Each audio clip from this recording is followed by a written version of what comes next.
దేవునికి మహిమ కలుగును గాక. దేవుడి ఇచ్చిన అనేకమైన ఆశీర్వాదాలు బట్టి మరి ఈ తరంలో దేవుడు రావడానికి ఇష్టపడి దేవుడు మనం ప్రార్థనలో నడిపించడానికి కావాల్సిన అభిషేకాలు పొందుకోవడానికి మనం సిద్ధపడదాం. రాకడ సూచనలు ఏంటో తెలుసుకుందాం. కాబట్టి దీని ముందుగా దేవుని పాట ద్వారా ఆరాధిద్దాం.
మొదటి దశలోని పత్రిక 4వ అధ్యాయం చూద్దాము.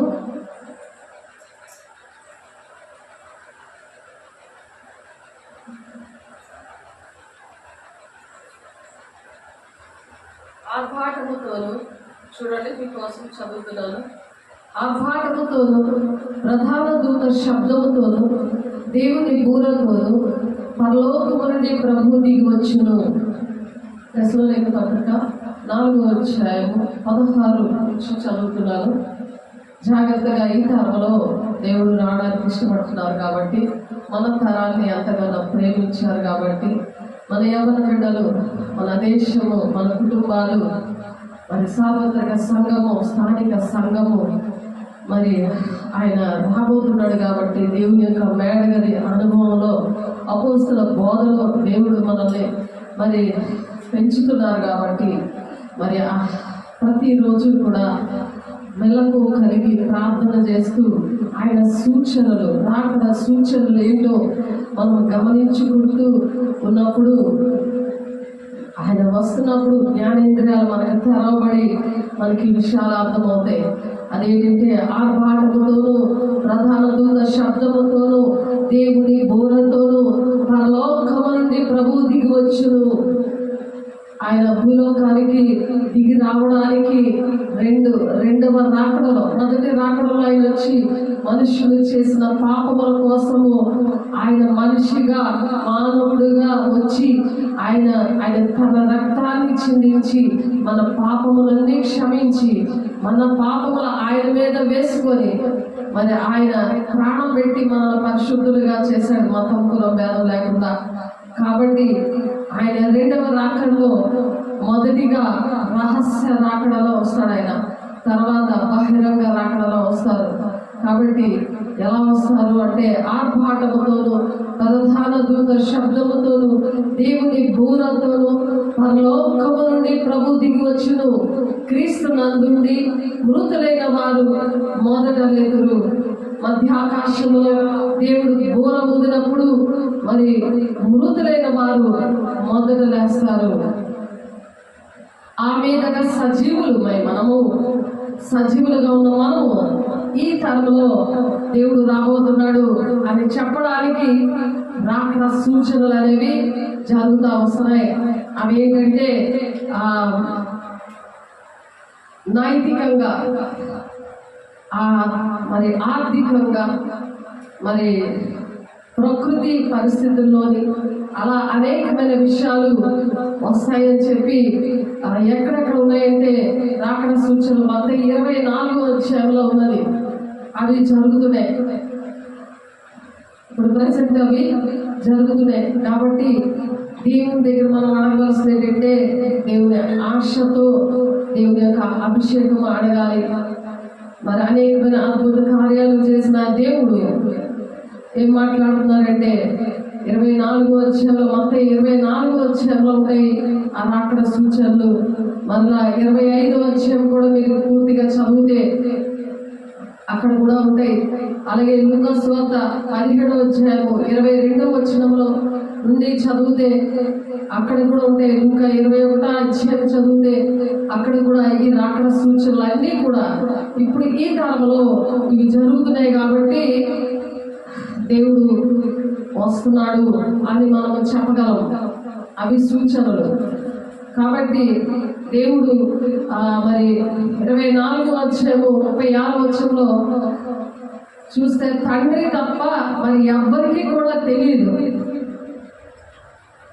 కాబట్టి మనకి తెలియదు కాబట్టి మనము ఆయన వస్తున్నాడని ఎలా తెలుస్తుంది అంటే ఈ సూచనల ద్వారా తెలుస్తాయి. ఆ సూచనలే మరి 24వ అధ్యాయంలో, మత్తయి సువార్త 24వ అధ్యాయంలో ఉంది. యేసు దేవాలయం నుండి బయలుదేరి వెలుచుండగా ఆయన శిష్యుల దేవాలయపు కట్టడిలో ఆయనకు చూపింపవచ్చింది. అందుకు ఆయన, మీరు ఇవన్నీ చూచుచున్నారు కదా, రాతి మీద రాయి ఒకటైనను ఇక్కడ నిలిచి ఉండకుండా పడద్రోయబడినని మీతో నిశ్చయముగా చెప్పుచున్నానని వారితో చెప్పాను. యెరూషలేము ఆ కట్టడము రాతి మీద రాతి లేకుండా అది పడద్రోయబడుతుందని చెప్తున్నారు. ఆయన ఒలీవల కొండ మీద కూర్చుని ఉన్నప్పుడు శిష్యులు ఆయన యొద్దకు ఏకాంతంగా వచ్చి, ఇవి ఎప్పుడు జరుగును, నీ రాకడకి యుగ సమాప్తికి సూచనలేవి మాతో చెప్పవా అని దేవుడిని అడిగినప్పుడు యేసు వారితో, ఇట్లా ఎవడును మిమ్మల్ని మోసపరచకుండా చూచుకోండి. ఇది ఒక రాకడ సూచన. అనేక మంది మోసపరుస్తారనమాట. ఇదిగో దేవుడు అక్కడ ఉన్నాడు, ఇక్కడ ఉన్నాడు అని అంటారు. కానీ దేవుడు ఎలా ఉంటాడో ఈ లోకంలోనే మనము ఆ రాకడ సూచనలు ఏంటో ప్రతిదీ కూడా జీవగ్రంథం లాగా మనకి దేవుడు ధర్మశాస్త్రాన్ని ఇచ్చారు. కాబట్టి వాక్యంలో మరి పరిశుద్ధ గ్రంథంలో ఏంటి దేవుడు మొదటి రాకడలో వచ్చినప్పుడు శిష్యులతో ఏమని చెప్పారో అవి మనతో కూడా మనము కూడా శిష్యులుగా ఉన్నప్పుడు మాత్రమే అవి అర్థమవుతాయి, సిద్ధపడి ఉంటారు. మరి కొద్ది మంది మాత్రమే దేవుని రాజ్యానికి వెళ్తారని ఆ కొద్ది మంది భయపడద్దు అని చెప్తా మనకి ఇన్ని రాకడ సూచనలు మన దేశంలో జరుగుతున్నా, మన ప్రపంచం అంతా కూడా జరుగుతున్నా సరే మనం భయపడకూడదు. ఆ రాకడ సూచనలు అంటే దేవుడు వస్తున్నాడని మనం సంతోషించాలి. మరి పరిశుద్ధాత్మ దేవుడు మనకి అనుదినము కూడా మనం సంధించలాగా దేవుడు మనతో మాట్లాడే అనుభవంతో మనము దేవుని రాకకి ఎదురు చూడాలి. కాబట్టి అనేకులు నా పేరున వచ్చి నేనే క్రీస్తునని చెప్పి పలువురిలో మోసపరుస్తారంటున్నారు. మరి మీరు యుద్ధముల గురించి యుద్ధ సమాచారాల గురించి వినబోతారు. మీరు కలవరపడకుండా చూసుకుని మనం కలవరపడకూడదు.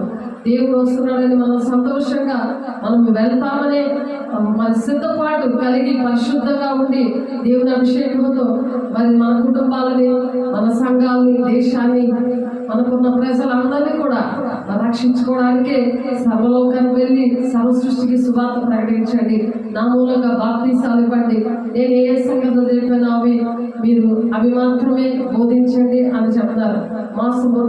మోసపరచడానికి సాతాను అనేక మందిలో దూరి అనేకమైన అబద్ధ ప్రవక్తలు అబద్ధ బోధలతో అబద్ధమైన మోసపుచ్చే ఆత్మలు బయలుదేరుతున్నాయని మీరు పరీక్షించుకోండి అని మొదటి యోహాను 4:1 ప్రభు చెప్తున్నారు. కాబట్టి జనం మీదకి జనము, రాజ్యం మీదకి రాజ్యము లేస్తుంది. అక్కడక్కడ కలుగులు, భూకంపములు కలుగులు, ఇవన్నీ వేదనలకి ప్రారంభం అంటున్నారు. ఇవన్నీ కూడా ఈ తరంలో జరుగుతున్నాయి. కాబట్టి ఈ తరంలోనే దేవుడు వస్తాడు. కాబట్టి మన దేశాన్ని మనం కాపాడుకోవాలి, మన కుటుంబాలని మనం కాపాడుకోవాలి, మన సంఘంని కాపాడుకోవాలి. వారికి హెచ్చరిక చేయాలి, ప్రేమతో చెప్పాలి.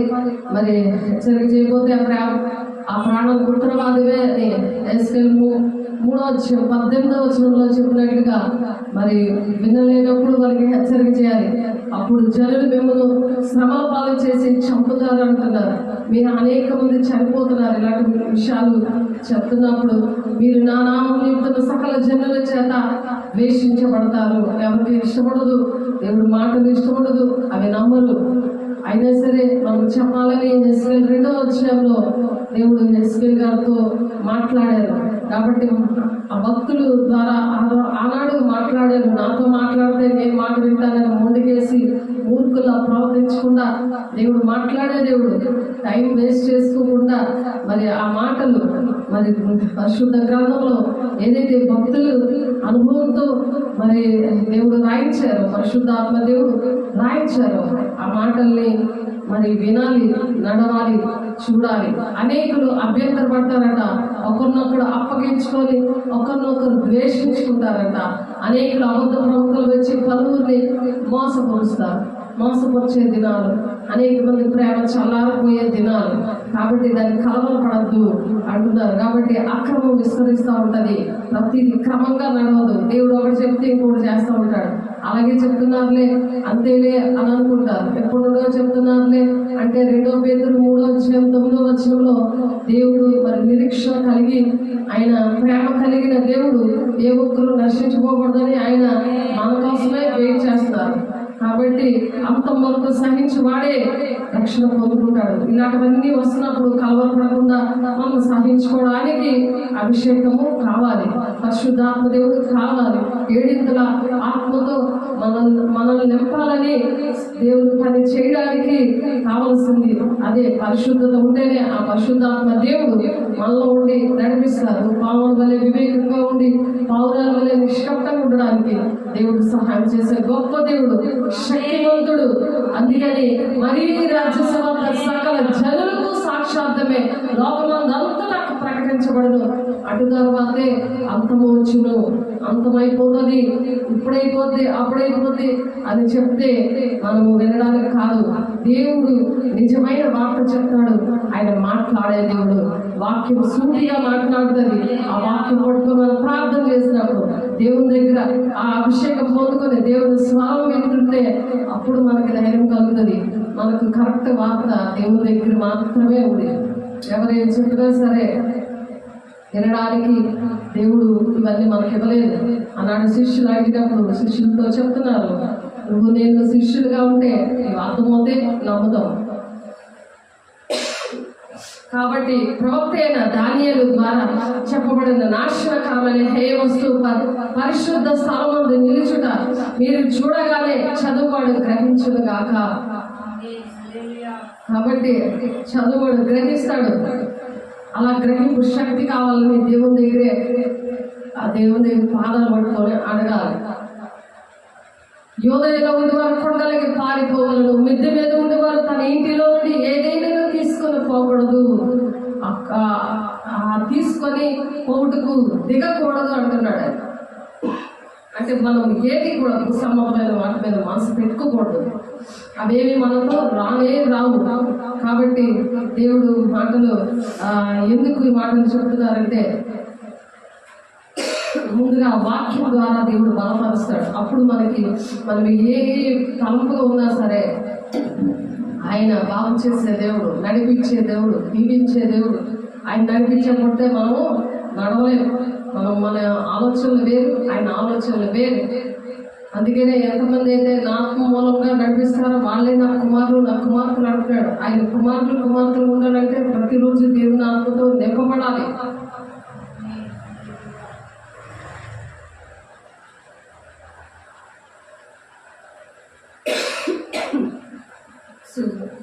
పొలంలో ఉండేవాడు తన బట్టలు తీసుకొని పోడిని ఇంటికి రాకూడదు.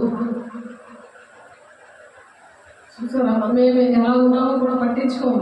దేవుడు మాట్లాడడానికి, దేవుడు వస్తున్నాడంటే దేవుడి కోసం చూడడానికి, ఆయనతో ఎదురు చూపులు, మనుషుల కోసం కాదు, ఆస్తి సంపాదించుకోవడానికి కాదు, పెళ్లిళ్ళు చేసుకోవడానికి కాదు.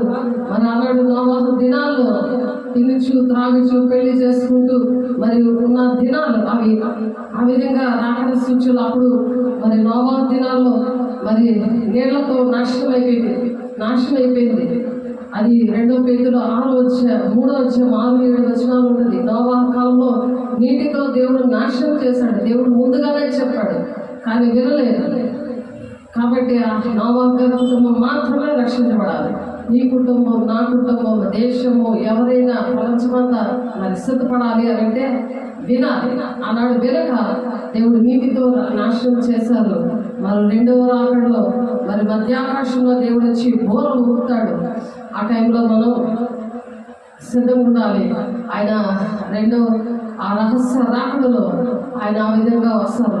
2వదిగా బహిరంగ రాకడలో వస్తారు ఆయన. కాబట్టి ఒలివల కొండ మీద పాదం మోపబడుతుంది. మోపబడినప్పుడు ఆ ఒలివల కొండకి దగ్గరలోనే దావీదు సమాధి ఉంది. ఆ దావీదు సమాధి మీదే మేడగది ఉంది. ఆ మేడగది మీదే మరి పరిశుద్ధాత్మతో, అగ్నిజ్వాల ఆత్మతో నింపబడ్డారు దేవుని యొక్క బిడ్డలందరూ కూడా. అలాగే మనము కూడా దేవుని బిడ్డలుగా మనము నింపబడాలి. మేడ గదిలో నింపబడ్డారు. ఆయన చర్చిలోనే నింపబడదామని కాదు, చర్చిలోని నింపబడాలి, దేవుని సన్నిధిలో నింపబడాలి. నువ్వు ఎక్కడున్నా సరే దేవుని అగ్నిగా నింపబడి మేడగది అనుభవంలో అపోస్తుల బోధనలో దేవుడు మరి అలాగా ఉంచడానికి సహాయం చేయగాక. పొలంలో ఉండేవాడు తన బట్టలు తీసుకొని పోవడానికి ఇంటికి రాకూడదు. అయ్యో, ఆ దినములలో గర్భిణీలకు పాలిచ్చు వారికి శ్రమ, అప్పుడు మహాశ్రమలు కలుగును కనుక మీరు పారిపోతే చలికాలం అందేను, విశ్రాంతి దినం అందేను సంభవింపకుండా వలేనని ప్రార్థించుడి. అందుకని మనం ప్రార్థించాలి. అలా ఉండకూడదు దేవా, చలికాలం అందేను మరి విశ్రాంతి దినం అందేను సంభవించకూడదు. ఆ మహాశ్రమ మరి ఆ చలి అలాంటప్పుడు మేము చలికాలంలో కారిపోలేదు కదా, అలాగా సంభవించకుండా ప్రార్థన చేయండి అంటున్నారు. లోకానుభవం నుండి ఇప్పటి వరకు అట్టి శ్రమ కలగలేదు, ఇక ఎప్పుడు నువ్వు కలగబోదు. ఆ దినములు తక్కువ చేయబడకపోయిన ఎడల ఏ శరీరం తప్పించుకొనడు, ఏర్పరచబడిన వారి నిమిత్తము ఆ దినము తక్కువ చేయబడదు. ఆ కాలం ఎవడైనా ఇదిగో క్రీస్తు ఇక్కడ ఉన్నాడు, అక్కడ ఉన్నాడు అని చెప్పిన ఎడల నమ్మకడి అంటారు. అబద్ధపు క్రీస్తులను, అబద్ధపు ప్రవక్తలను వచ్చి సాధ్యమైతే ఏర్పాట్లో ఉన్న వాళ్ళందరినీ కూడా మోసం చేసేస్తారట. ఎంత మనం భక్తి చేసినా, ఎంత అపోస్తల బోధన ఉండి, ఎంత దేవుని రాజ్యానికి వెళ్ళాలని ఆశపడుతున్నా సరే, అటువంటి అబద్ధ ప్రవక్తలు, అబద్ధ క్రీస్తులు వచ్చేసి మోసం చేసేస్తారట. మరి అలాంటప్పుడు దేవుని యొక్క అగ్ని అభిషేకం ఎలా ఉండాలో ఆలోచించండి. దేవునితో మనుషులతో గడపకుండా, నోవా దినాల్లో ఉన్నట్టు ఉండకుండా, అవన్నీ మీకు ఏది కావాలో పర్వంతానికి తెలుసు, ఆయన చేస్తారు. కానీ మొదటి నీతిని రాజ్యాన్ని వెతకాలి, మనం తెలుసుకొని మనం వెలిగించబడి అనేక మందిని వెలిగించాలి. అనేక మంది యవన బిడ్డల్లో యవనలు ఆయన యవన కాలంలో ఆయన కాడి మోయడం మేలుకరం అంటున్నారు. యవన పిల్లలు చాలా పాపంలో, శాపంలో ఆ సెల్ఫోన్ పట్టుకొని ఆ సోషల్ మీడియాలో సాతానుడితో మరి చాలా దారుణంగా ప్రవర్తిస్తున్నారు, ప్రతి ఒక్కరు మాట వినకుండా. కాబట్టి యవన కాలంలో కోరుకున్న తల్లిదండ్రులు, మరి పిల్లలు, మరి మన దేశం అంతా కూడా ఆ విధంగా దేవుని పిల్లలుగా ఉండాలని దేవుడు ఆశపడి మనతో దేవుడు మాట్లాడుతున్నారు. అంటే ఇదిగో ముందుగా నేను మీతో చెప్పి ఉన్నాను, కాబట్టి ఎవరిని ఇదిగో అరణ్యంలో ఉన్నాడని మీతో చెప్పాను వెళ్ళకండి, ఇదిగో లోపల గదిలో ఉన్నాడని చెప్పాను వెళ్ళకండి. అబద్ధ క్రీస్తులు వచ్చి ఇదిగో దేవుడు లోపల ఉన్నాడు, కొన్ని అద్భుతకారాలు చేస్తారు, కొన్ని మహత్కారాలు చేస్తారు, కొన్ని ఇంకో దర్శనం వచ్చింది, ఇలాగ దీన్ని గదిలో దేవుడు ఉన్నాడు రా అని పిలుస్తూ ఉంటారు. వాక్యం తెలియకపోతే అలాగే వెళ్ళిపోతారు, అభిషేకం లేకపోతే అలాగే వెళ్ళిపోయి మోసపుచ్చబడతారు, సాతాను చేతిలోకి వెళ్ళిపోతే ఎవరు తప్పించలేరు. అందుకని మనం మాట వినాలి, దేవుని సేవకులు మాట వినాలి. వాక్యము అన్నిటికంటే ముఖ్యంగా వాక్యం చదవాలి, వాక్యం పట్టుకొని ఎవరి మటుకు పర్సనల్గా ప్రార్థన చేసుకోవాలి. నా కోసం మీరు ప్రార్థన చేయండి, మీకు దేవుని డబ్బులు ఇచ్చాం కదా, ప్రతి రూపాయికి మీరే లెక్కప్ చెప్పుకుంటారు, మీరు తింటున్నారు కాబట్టి మీరే లెక్కప్ చెప్పుకోవాలి, మేము మాత్రం మొండిగా కూర్చుంటాం రాయిలాగా బండలాగా అంటే కుదరదు. ఎవరిది వాళ్ళకే దేవుడికి ఇస్తున్నారు, మీరు దేవునికి ఇస్తున్నారు, సేవకులకు ఇవ్వట్లేదు. అది బాగా గమనించుకొని ఏదైనా సరే ఎవరి క్రియలు చెప్పిన వారికి జీతం అనేది సిద్ధపరుస్తాడు దేవుడు.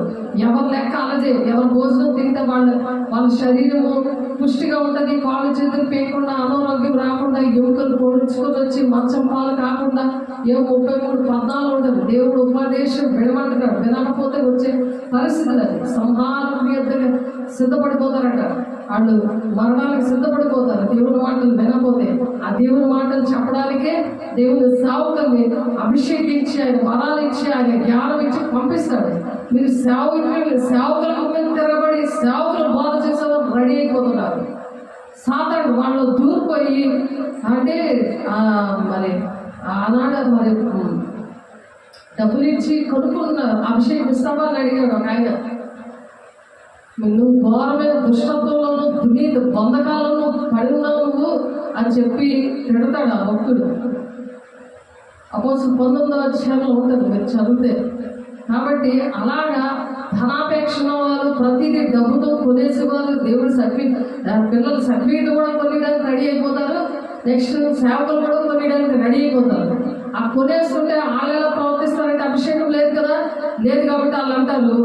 కాబట్టి ఎవరిని ఇదిగో అరణ్యంలో ఉన్నాడని మీతో చెప్పిన వెళ్ళకుడి, ఇదిగో లోపల గదిలో ఉన్నాడని చెప్పిన నమ్మకుడి. వీళ్ళకి దేవుని అభిషేకం ఉండదు, డబ్బే దైవం, కడుపే దైవంలాగా ఉంటుంది. ఆ డబ్బు ఉంటే అన్నీ కొనేస్తానే, నాకు ఏ లోటు లేదు, నాకు అన్నీ జరిగిపోవాలి అని ఎవరి బిడ్డల జీవితాలతో ఆడుకుంటుంటే మరి సేవకులు అలా దుఃఖపెడుతున్నారు. ఆ డబ్బులు నువ్వు వేధించినా వృధా అయిపోతాయి. నువ్వు మనస్ఫూర్తిగా దేవుడికి ఇస్తున్నానని చాలా విధేయతతో ఇవ్వాలి. ఇంకా అక్రమాలు ఉన్నాయి, అవి కూడా పట్టుకోవాలి. దేవుడికి అక్రమంగా నీకు ఇష్టం వచ్చినట్టు ఇదిగో అక్కడ ఉన్నాడు ఇక్కడ ఉన్నాడు అంటే అలాంటి అబద్ధ బాధకి ఇచ్చేస్తే అవి లెక్కలోకి రావు. దేవుడు బిడ్డ, నువ్వు దిద్దుబాటు చేసుకొని నువ్వు దేవుని రాజ్యాన్ని కట్టడానికి నువ్వు ఇష్టపడాలి. దేవుని సేవకులు నీ కోసం కన్నీళ్ళు కార్చి శోధనలో నువ్వు పెట్టిన శోధనలకు, ఇటువంటి శోధనలకు సువర్ణంగా మార్చబడ్డారు. వాళ్ళ ద్వారా వాళ్ళంత అభిషేకంతో, అంత అగ్ని అభిషేకంతో ఉండి నీతో మాట్లాడుతున్నారు. నువ్వు కళ్ళలా చూస్తున్నావు, చెవులారా వింటున్నావు, కానీ నీకు హృదయం క్రోమినది. అందుకే మీరు యెషయా చెప్పిన ప్రవచనం సరి అని యేసయ్య చెప్పాడు. యేసయ్య నాకు సిలువేయండి, బరబ్బను విడిచిపెట్టండి అని కేకలేశారు. అలా ఈ దినాల్లో కూడా సేవకుల విషయంలో అలా ప్రవర్తిస్తున్నారు. మీరే చేయండి. మేము చేస్తే మేమే దేవుని రాజ్యానికి వెళ్తాం. మరి మీరెక్కడ ఉంటారు? ఆత్మ నీదా నాదా? ఎవరు ఆత్మది? మరి నువ్వు తిన్నా తింటే నేను తింటున్నానా? నేను తింటే నీకు ఏమన్నా ఆరోగ్యం వస్తుందా? మరి శరీర విషయంలోనే అంత ఎఫెక్టివ్గా నీకు పనిచేస్తుంటే మరి ఆత్మ విషయంలో ఇంకా ఎంత ఎఫెక్టివ్గా ఉంటుంది? అసలు పరలోక రాజ్యం అనేది ఆహారం పానము కాదు, పరిశుద్ధాత్మ మీద ఆనందం ఉందంటే నీకు ఏది ఆనందం? ఎప్పుడు ఎంత ఇశ్రాయేలు ప్రజల్లాగా అన్నీ నాకు కావాలి, ఎంత దేవుడు ఇచ్చినా నాకేమీ జరగలేదు, నాకేమీ దేవుడు చేయలేదు, నాకు అన్నీ ఉన్నాయి. ఇదిగో ఈ విషయంలో ప్రతి రూపాయికి లెక్కప్ప చెప్పాలని సేవకుల మీద తిరగబడుతుంటే నువ్వు దేవుడి మీద తిరగబడుతున్నావు. దేవుని బిడ్డ, ఒకసారి ఆలోచించు. అప్పుడు ఎవరికి దొరికిపోతావో తెలుసా? ఇక్కడున్నారు, అరణ్యంలో ఉన్నాడు, వెళ్ళొద్దంటున్నాడు దేవుడు. నువ్వు ఎక్కడ పడితే వెళ్ళిపోయి అన్ని దగ్గర మరి సంపూర్ణంలో అలాంటి వాళ్ళు చూసావు, అలాంటి వాళ్ళు ఫాలో అయిపోయి అలాంటి వాళ్ళు దేవుడు డబ్బులు ఇచ్చేసావు. మరి అలాంటి వాళ్ళు ఫాలో అవుతే మరి ఆ ఆత్మలో నీ దేవుడు చేస్తాయి. నీకోసం కన్నీరు కాచి నీ భారతదేశం ఇచ్చి నీ విషయంలో నువ్వు ఈ రోజు అంత ఆశీర్వాదంగా ఉన్నావంటే అది కృతజ్ఞత కూడిక పెట్టించుకోవాలి. ఇంటిలోని సన్నిధిలో పెట్టించుకోకపోతే ఆ దురాత్మ శక్తులు అలాగే ఏర్పడి చేస్తాయి. అవే గుర్తు చేస్తున్నాయి. ఆ దొంగ బోధనే నీకు గుర్తు చేస్తున్నాయి. వాడు చెప్తాడంట, ఇదిగో లోపలి గదిలో ఉన్నాడు అని చెప్తాడంట. దేవుడు ఉన్నాడు రా అంటే పిచ్చిదానికి వెళ్ళిపోతావు. నీ కొడుకు పెళ్ళి అవ్వాలి, నీ కొడుకు ఉద్యోగం రావాలి అని యవ్వన కాలంలో ఉన్న పిల్లల కోసం ప్రార్థన చేయాలి. యవ్వన కాలంలో ఆయన కాడి మోయిట మేలుకరం అంటున్నాడు. అది నీవు తప్పులు ఒప్పుకుంటేనే నీ పాపములు నీ వాళ్ళ పాపం వాళ్ళ ఒళ్ళో దేవుడు పోయిడు. తల్లిదండ్రుల పాపములు మరి వారి ఒడిలో పోస్తాడు, పిల్లల ఒడిలో పోస్తాడు అని చెప్తున్నారు. ఇర్మియా 18:32 మీరు అలా ఉండకండి. దేవుని ప్రేమించి దేవుని ఆజ్ఞలు గైకొన్నవాడే మరి 1000 తరాల వరకు దీవెనలు వస్తాయట. ఆ అలా 1000 తరాల వరకు దీవెనకరంగా నీ మీద చేతి వేసి ప్రార్థన చేస్తుంటే అటువంటి సేవకులు పట్టుకుని అలా అనడం ఎంత పాపం! అది ఎంత దేవునికి కోపం వస్తుంది ఆలోచించావా దేవుని బిడ్డ? అవి దేవుడు అలా ప్రార్థన చేసినప్పుడు అట అర్హత ఉంటేనే వాళ్ళకి వస్తాయట. లేకపోతే అది రివర్స్గా వచ్చేస్తుందని, రివర్స్గా ఆశీర్వాదాలన్నీ ఆ సేవకులకు వచ్చేస్తుంది. ఆ సేవకులు 1000 తరాలు దీవించబడుతున్నారు. వాళ్ళని చూసి నువ్వు జలసీ ఫీల్ అవుతున్నావు. నా డబ్బులు తిని మీరు బ్రతుకుతున్నారు, మీకు ఎంత డబ్బులు ఇస్తున్నాను, నాకు కాదు దేవుని బిడ్డ, దేవుడికి ఇస్తున్నావు. దేవుడి వల్ల మేము బ్రతుకుతున్నాం. కానీ సేవకులు మనుషులు బ్రతకట్లేదు. మీరు ఇచ్చినా గొప్పని ఇదే చెప్తాం, మీరు విన్నా వినకపోయినా ఇదే చెప్తాం. ఎవరికైనా సరే మత కులం భేదం లేకుండా అదే చెప్తాడు. దాన్నే దేవుని అభిషేకం అంటారు. అది ఇంకా కావాలని, ఇంకా మీలాంటి కోసం మీలాంటి రక్షించబడాలని ఎంతో కన్నీరు వేదన ఉంది గుండెలో. ఎవరు రక్షించుకోకూడదని ఎంతో ఆశ పెట్టేదే అదే దేవుని అభిషేకం. దాన్ని దేవుడు ప్రేమ అంటారు. అన్నాడు దేవుడు ప్రాణం పెట్టేశాడు. అందుకే క్రీస్తుని పోలి నేను నడుస్తున్నాను, నన్ను పోలి నడవడానికి పౌలు గారు ఇక్కడ బోధన దేవుడు నడిపిస్తున్నాడు. అలా ప్రాణాలు దిగించి దేవుడు పని చేయడానికి దేవుడు కృప చూపించాడు. స్త్రీ పురుషుడు భేదం లేదనుంది గలతీ పత్రిక 3వ అధ్యాయంలో. ఆ మేడగది అనుభవంలో చిన్నపిల్లలు, పెద్దోళ్ళు, మరి మగ ఆడ తేడా లేకుండా మరియమ్మ గారు కూడా ఉన్నారు.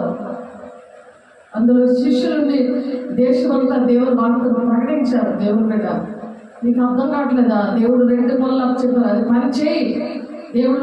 దేవుడిని బిడ్డ కోసం ప్రార్థన చేస్తాడు. దేవుడు 2 పనులు అప్పచెప్పారు, పని చేయి. దేవుడు అప్పచెప్పాడా? నేను అప్పచెప్పాను. సేవలు కన్నీరు కాల్సింటే నీకు అర్హత లేకపోయినా ఆ కృప ద్వారా దేవుడు నీతో మాట్లాడుతుంటే ఆ మాటలు పక్కకు తోసేసి దేవుడు అందరూ కూడా సువార్త చేయాలి, అందరూ కూడా చెప్పారు, నాకు ఒక్కదానికి కాదు అని అది సాతానుడు గర్వీగుతుంటే ఆయన చెరగొట్టుకొని ఆ పంచేయి దేవుడు బిడ్డ. దేవుడు నీకు మాట వింటాడు, నీ బిడ్డ విషయంలో దేవుడు చేస్తాడు. దేవుని సేవకులకి అందరూ నా బిడ్డలే నా బిడ్డలే అని ఆ కన్నీరు వస్తుంది. అందరూ నా బిడ్డలే, అందరూ తోటి ఉన్నా, నేను అన్ని కుటుంబాలు నావి, నా దేశం అని కన్నీరుగా వస్తుంది. అది దేవుని ఆత్మ లక్షణాలు దేవునికే తెలుస్తాయి. దేవుని గుండెలో ఉన్న ఆ వేదన దుఃఖము దేవుని ఆత్మ ఉన్న వాళ్ళకే అర్థమవుతుంది. నీలో దేవుని ఆత్మ లేదు కానీ నీకు అర్థం కావట్లేదు, అది ఆఫ్టరల్ గా ఉంది. ఎప్పుడైతే నువ్వు దేవునికి మొదటి స్థానం ఇస్తావో, తండ్రి చిత్తాన్ని నెరవేరుస్తావో, అన్ని పక్కన పెట్టి శరీరానుసారమైన ప్రార్థనలు, మనుషులను విగ్రహంగా చేసుకోవడం, పిల్లలు విగ్రహంగా చేసుకోవడం, దేవుడు మనకి ఇచ్చినవన్నీ విగ్రహంగా చేసుకోకూడదు. దేవుడు ఎందుకు ఇచ్చాడంటే నా మాట వింటావు కదా, పేచీలు పెడతావు ఇంట్లోని, ఇదిగో రా ఈ చాక్లెట్ తిను, ఇది కాకపోతే ఇదిగో 5 స్టార్ చాలా ఉంటుంది, ఇది తిను, ఇప్పుడు మాట విను, ఇది పంచే చక్కగా చదువుకో, ఇది అప్పచెప్పు, అలా చెప్తూ ఉంటారు కదా. అలాగే దేవుడు కూడా నువ్వు నాకు అది కావాలని పేచీలు పెడుతుంటే నీకు ఇస్తాడు అంతే. ఇచ్చాక కూడా నువ్వు ఇంకా మాట వినకుండా అదే సాతాను మైండ్ తోటి, ఆ దొంగ మొదలు మైండ్ తోటి అక్కడికి వెళ్ళావు కదా, అక్రమాలకు ఇచ్చావు కాబట్టి ఆ మైండే నీకు ఉంటుంది. అవి అక్రమాలన్నీ దేవుడికి చెల్లించావుకో ఆ మైండ్ నీలోంచి తీసేస్తాడు యేసు నామములో. ఆమేన్. నువ్వు చెప్పినా వినట్లేదు, దేవుడు ఈ విధంగా ఆన్లైన్లోనే ఆఫ్లైన్లో దేవుడు చెప్తారు. అనేక బిడ్డలు అలా నశించిపోతున్నారు. నువ్వు కన్నా బిడ్డ ఇంకొకరి ఇంట్లోని భోజనం చేసి వాళ్ళ మాట వింటే నీకు ఎలా ఉంటుంది? కానీ పెంచితే నిన్ను మంచి ఉద్యోగం చేయించడానికి నువ్వు అన్ని తిప్పలు పడుతుంటే ఆ ఉద్యోగం ఆ జీవనం నుంచి నువ్వు పక్కిట్లో వేస్తుంటే నీకు ఎలా ఉంటుంది?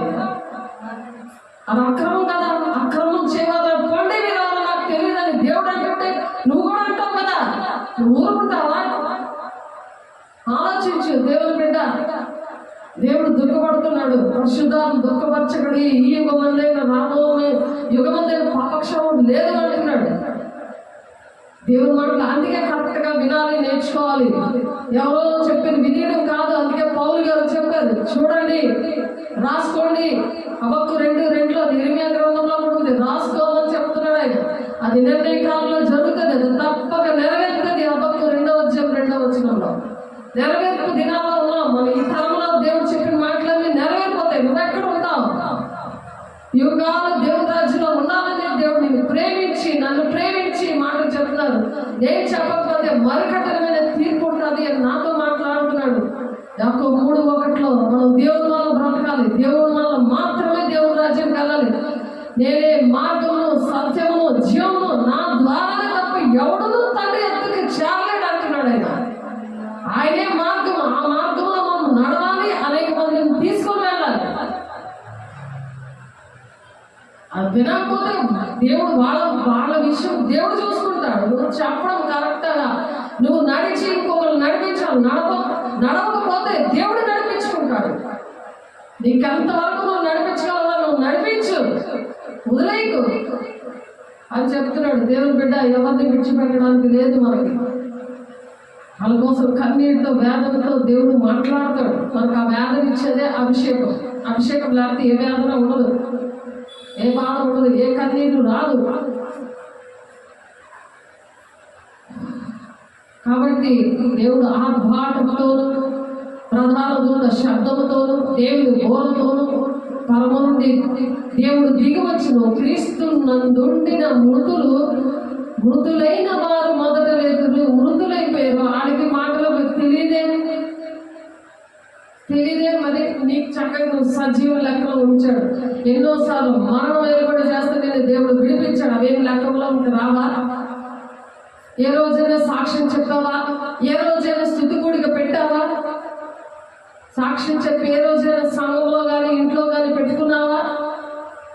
నీ ఇష్టం వచ్చిన పిలిచేసుకొని ఏదో మొక్కేసుకొని వెళ్ళిపోతే అది కాదే. యోహాను పత్రిక 2వ అధ్యాయంలో ఉంటుంది ఆ మాట.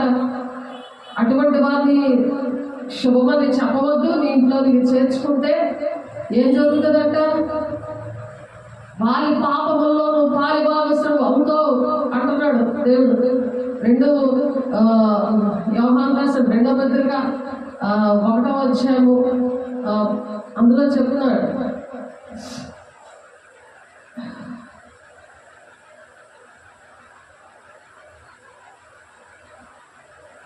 ఎవడైనా ఈ బోధన తేక మీ యొద్దకు వచ్చిన యెడల వారిని మీ ఇంట చేర్చుకొనవద్దు, శుభమని వారితో చెప్పవద్దు.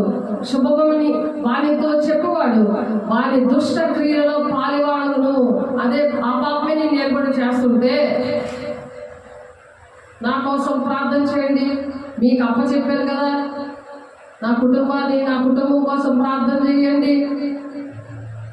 వాళ్ళకి చక్కగా వాక్యంలో అన్నీ చూపించారు. అది చూపించాలి వినమని చెప్తే అది చెప్పకూడదంట.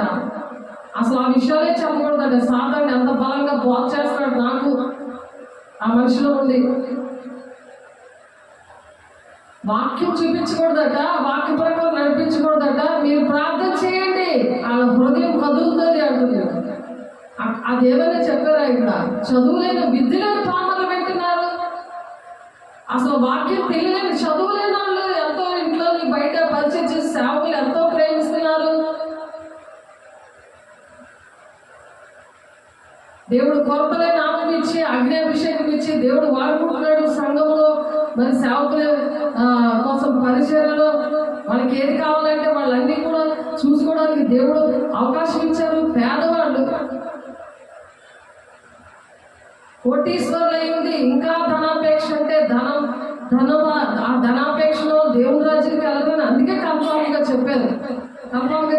సూర్య బెజ్జంలో ఒంటి దూరంలో ఎంతో సొమ్ము అంట, కానీ ధనవంతో దేవుని రాజ్యంలో వెళ్ళడం అసాధ్యం. అంటే మీరు ప్రార్థన చేయండి, నా ఒక్కదాని కోసం ప్రార్థన చేయండి. అది ఎంత న్యాయం? దేవుని బిడ్డ ఒకసారి ఆలోచించు. దేవుడు ఒక పని చెప్పాడు, నువ్వు నేను కలిసి ప్రార్థన చేస్తాను. అనుక్షణము ప్రార్థన చేస్తుంటే అర్హత ఉంటే అవి అక్కడ జరుగుతాయి, నీకు అర్హత లేకపోతే జరగవు అని వాక్యమే చెప్తుంది కదా.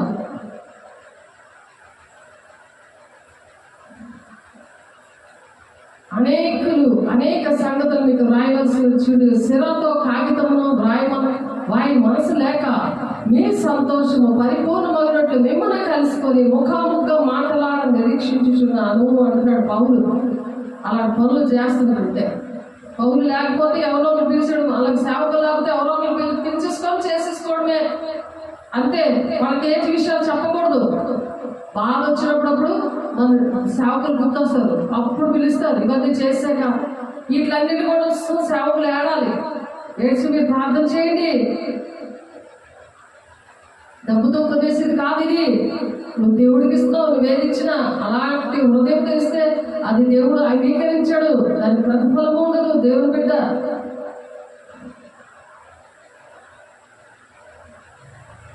దేవుడి వాక్యంలో మనం ప్రతిదీ కూడా సరి చేసుకోవాలి. దేవునికి ఇష్టంగా నడవడానికి దేవుడు ఆ విధంగా మాట్లాడుతున్నారు. కాబట్టి బహిరంగ రాకడలో దేవుడు తర్వాత వచ్చినప్పటికీ ఎత్తబడే గుంపు ఎవరైతే వాక్యానుసారంగా సిద్ధపడతారో దేవుడి మాటలు విని అపోస్తల బోధలు మరి దేవుడు అందుకని విమర్శించుకుంటూ వేసే శరీరం రక్తము తీసుకోవాలి. మీ సహోదరుని ప్రేమించకపోతే నరహంతకుడు అనేది వాక్యం. తల్లిదండ్రులైనా ఇంట్లో అన్నదమ్ములైనా ఎవరున్నా సరే అందరూ మీ సహోదరులే. అది భౌతికంగా సహాయం చేయడం కన్నా ఆత్మీయంగా వాళ్ళు బలపరచడం చాలా ముఖ్యం. భౌతికంగా నువ్వు ఎన్ని తిప్పలు పడినా, ఎంత డబ్బులు ఖర్చు పెట్టినా, వాళ్ళ కోసం ఎంత వండి పెట్టినా, ఏం చేసినా వేస్ట్ అది. కానీ ఆత్మీయంగా నువ్వు బలపడి దేవుని మాటలు విని దేవుని అభిషేకం పొందుకోవడానికి, ఇవన్నీ సరి చేసుకోవడానికి, దేవుని పాదాలు పట్టుకొని ఆ 7 ఆత్మను పొందుకోవడానికి దేవుడు ఏ ప్రణాళిక చెప్పున నిన్ను నన్ను పిలుచుకున్నాడో, ఏ అధ్యక్షత పదవి ఇచ్చాడో, ఏ పనప్ప చెప్పాడో ఆ తండ్రి చేత నెరవేర్చి దేవుని రాజ్యానికి వెళ్ళాలని దేవుడు ఆశపడి ఈ మాటలు చెప్తున్నారు. ఇలా అవినీతి ఎక్కువైపోతుంది. మరి ఆ దేవుడు రాజ్యం అలా దండెత్తుకొని వస్తుంది మరి. కాబట్టి ఇంకా కొంచెం కాలమే ఉంది. కాబట్టి దేవుడు ఏ విధంగా ఆశీర్వదించాలనుకుంటున్నాడు, ఇంకా కొంచెం కాలమే ఉంది.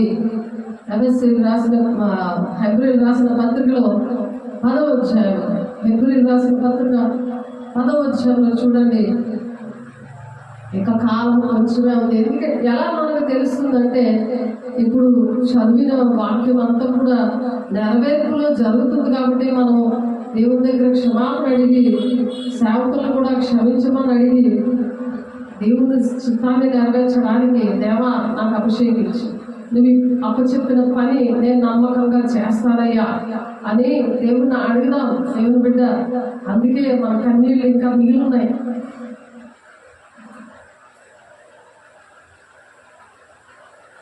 చాలా మంది కన్నీళ్ళు ఉండవు, కఠినమైపోతుంది గుండె. ఎంత చెప్పు ఒక కన్నీరు రాదు, ప్రార్థన రాదు, వాక్యం అర్థం అవ్వదు. అసలు దేవుడు రాకడం వస్తుందని తెలియదు. మరి ఆయన వచ్చి ఆయన చనిపోయాడు, మనం పరిశుద్ధులుగా ఉన్నాము, మరి రెండవ రాకడం లేదు, ఏడు లేదు, ఆయన చనిపోయాడు కాబట్టి అనుకున్నారా. కానీ ఆయన లేచాడు, మరి 50వ దినం అందరినీ అభిషేకించాడు.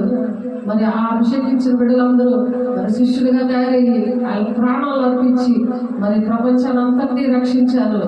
దేవుని దగ్గర బెనిఫిట్లు కోరుకునే వారిగా ఉన్నారు. కానీ ఆ సాక్ష్యం పట్టుకొని అనేక మందిని రక్షిద్దామని ఆశ, వేదన, దుఃఖము లేదు. ఎందుకంటే వాక్యం తెలియక. అందుకనే దేవుడు ఈ 5 దినాల్లో మరి నెట్ అనేది ఇచ్చారు. ఆ నెట్ ద్వారా దేవుడికి మహిమకరంగా మనము ఆ నెట్ ద్వారానే మనం దేవుడి శక్తిని పొందుకోవాలి. కాబట్టి ఆ హెబ్రీయులకు రాసిన పత్రికలో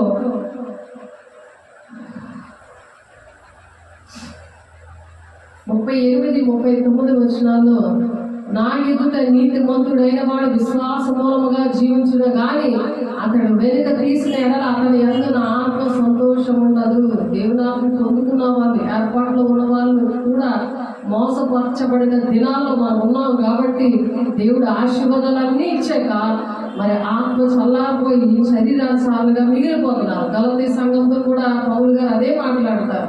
ముందు ఆత్మ సంబంధంగా మీరు ప్రారంభించి ఇప్పుడు ఎంత త్వరగా మీరు శరీరానుసారులుగా అయిపోతారు, నేను అసలు అనుకోలేదు. మరలా మీకు మూలపాఠాలు మరలా బోధించాలని వాడు అని మరి ఆశపడుతున్నాం. మరి మీ వలన నాకు చాలా ప్రసవ వేదన కలుగుతుంది అని బాధపడుతుంటాడు పౌలు గారు. ఆ పౌలుగా అపోస్తులుగా మరి వాడబడుతున్న వాళ్ళు కూడా అటువంటి వేదన, దుఃఖం ఉంటుంది. అందరికీ ఉండదు. ఆ దుఃఖం వస్తున్నా వాళ్ళకి వేరుతనంగా ఉంటుంది. కాబట్టి మనం ఎలా ఉండాలంటే మనుషుల వైపు చూడడం కాదు. ఇక్కడ దేవుడు ఏడు చెప్తున్నాడు, ఆ పని గురి వద్దగా పరిగెత్తి ఆ పనిని పూర్తి చేసుకోవడమే మన ప్రాధాన్యత. అందుకని ఒకే ఒక ఆశ ఉందయ్యా, నా కోరిక తీర్చేయ్యా అని మన దేవుని దగ్గర ప్రార్థన చేశాం ఈరోజు. కారణం అది, మన దేశం రక్షించబడాలి, కుటుంబాలు రక్షించబడాలి. మరి సార్వత్రిక సంఘం లెక్క, కుటుంబం లెక్క, స్థానిక సంఘం లెక్క ప్రతి ఒక్కరిని దేవుడు లెక్క అడగడానికి దేవుడు రాబోతున్నాడు. దేవుని బిడ్డ అయితే మనం నశించుటకు వెలుగు తీయవారు కాదు, కానీ ఆత్మను రక్షించుకున్నటకు విశ్వాసం కలిగిన వారమై ఉన్నాము. ఆత్మను రక్షించుకోవడానికి. ఎందుకంటే మనం ఆ దేవుని మాటలు చెప్తుంటే మనకి అది చాలా మేలు. లేకపోతే మనల్నే మర్చిపోయేలా చేస్తాడు దుష్టుడు. అలాంటి భయంకరమైన దినాల్లో ఉన్నాం. కాబట్టి జకరియా గ్రంథంలో దేవుడు ఒక మాట దేవుడు నాతో మాట్లాడారు. మరి ఈరోజు నిన్న ప్రార్థన చేశాడు. ప్రార్థనలో ఉన్నప్పుడు జకరియా గ్రంథంలో దేవుడు నాతో మాట్లాడి బలపరిచారు. జకరియా గ్రంథం చూద్దాం ఒకసారి.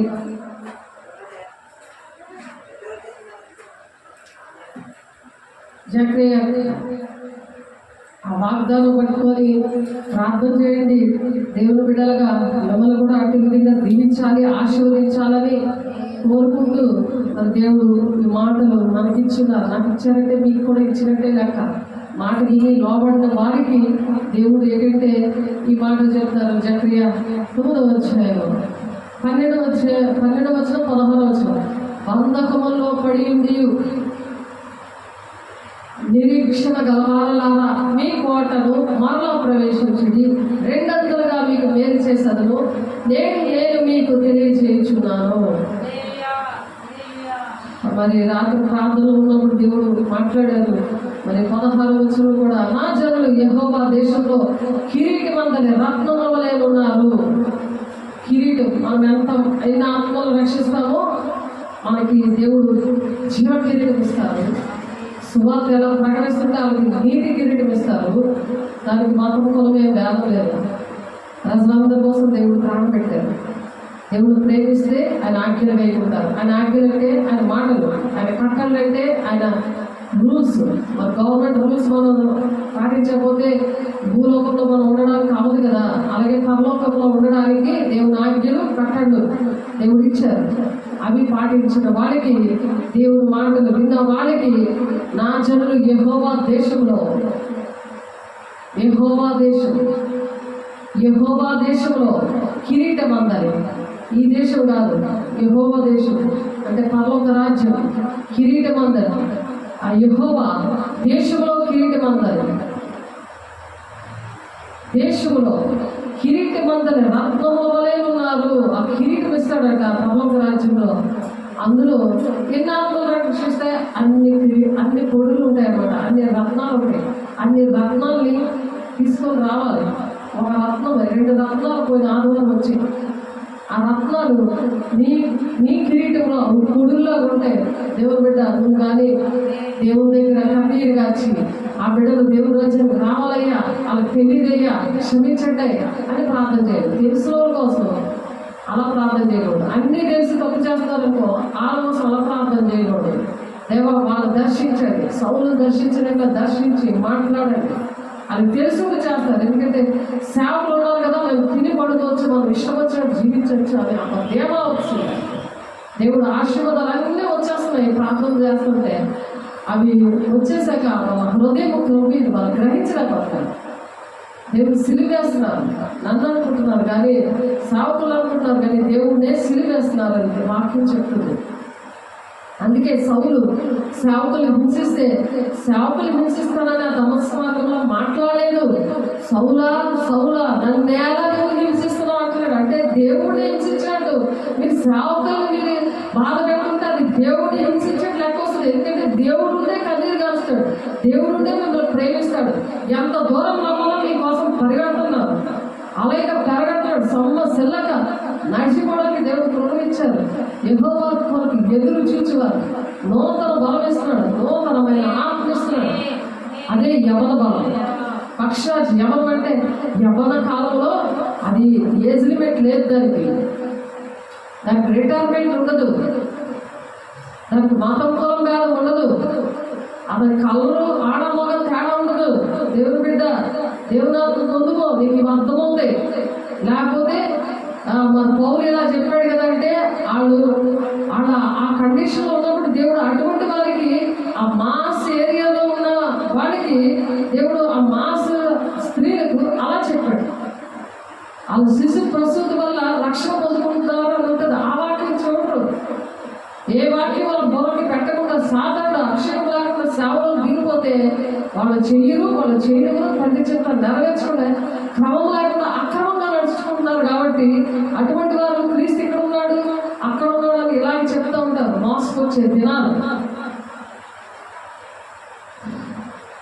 వాడికి లెక్క అడుగుతాడు. ప్రతి రూపాయి విషయం నిన్ను లెక్క అడుగుతాడు. ఇచ్చినందుకు నిన్ను వాళ్ళకి మరి కఠిన తీర్పు ఉంటుంది. దేవుని బిడ్డ సరి చేసుకోవాలి. మనం అందరం కూడా దేవుని బిడ్డలో ఈ అంచు దినాల్లో ఈ తరంలో దేవుడు రావడానికి ఇష్టపడుతున్నాడు. కాబట్టి మనము మెలకుంటే ప్రార్థన చేద్దాం. వాక్యం మెలకుందో అది చూసుకుంటూ సరి చేసుకుంటూ దేవుని అభిషేకం పొందుకుందాం. దిద్దుబాటు లేకపోతే దేవుని అభిషేకం రాదు.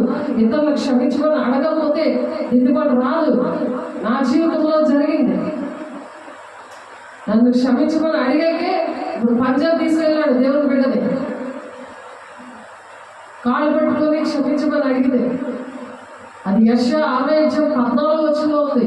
ఇందాక చెప్పిన ఆ దేవుని బిడ్డ కూడా అలాగే అడిగి మళ్ళీ ఆ సాతాను వాళ్ళలో పడిపోయింది. ఎందుకు? అభిషేకం లేక, రోజు సహవాసం లేక, దేవునితో సేవకులతో సహవాసం లేక, ఏదో మొక్కుబడి ప్రార్థనలు మొక్కుబడి సేవకులతో మొక్కుబడి తీర్చినట్టు వాళ్ళ కాపు ఇవ్వడం అలాగే కాదు. ఇష్టపూర్వకంగా చేయాలి. ఇష్టంగా దేవుని రాజ్యం కడతారు. వీళ్ళ బ్రతికి ఉంటే మాకు దేశానికి చాలా దీవెన, మా కుటుంబాలకు వెయ్యి దీవెన, వీళ్ళు సంతోషపెడితే వీళ్ళ మాట వినండి అని హెబ్రీ 13:17 చెప్తున్నాడు. అర్థమవుతుందా? ఎందుకు చెప్తున్నారు? వాళ్ళు మీ ఆత్మలు కాస్తున్నారు, దానికి నువ్వు ఎంత చెల్లించగలవు? యెహోవా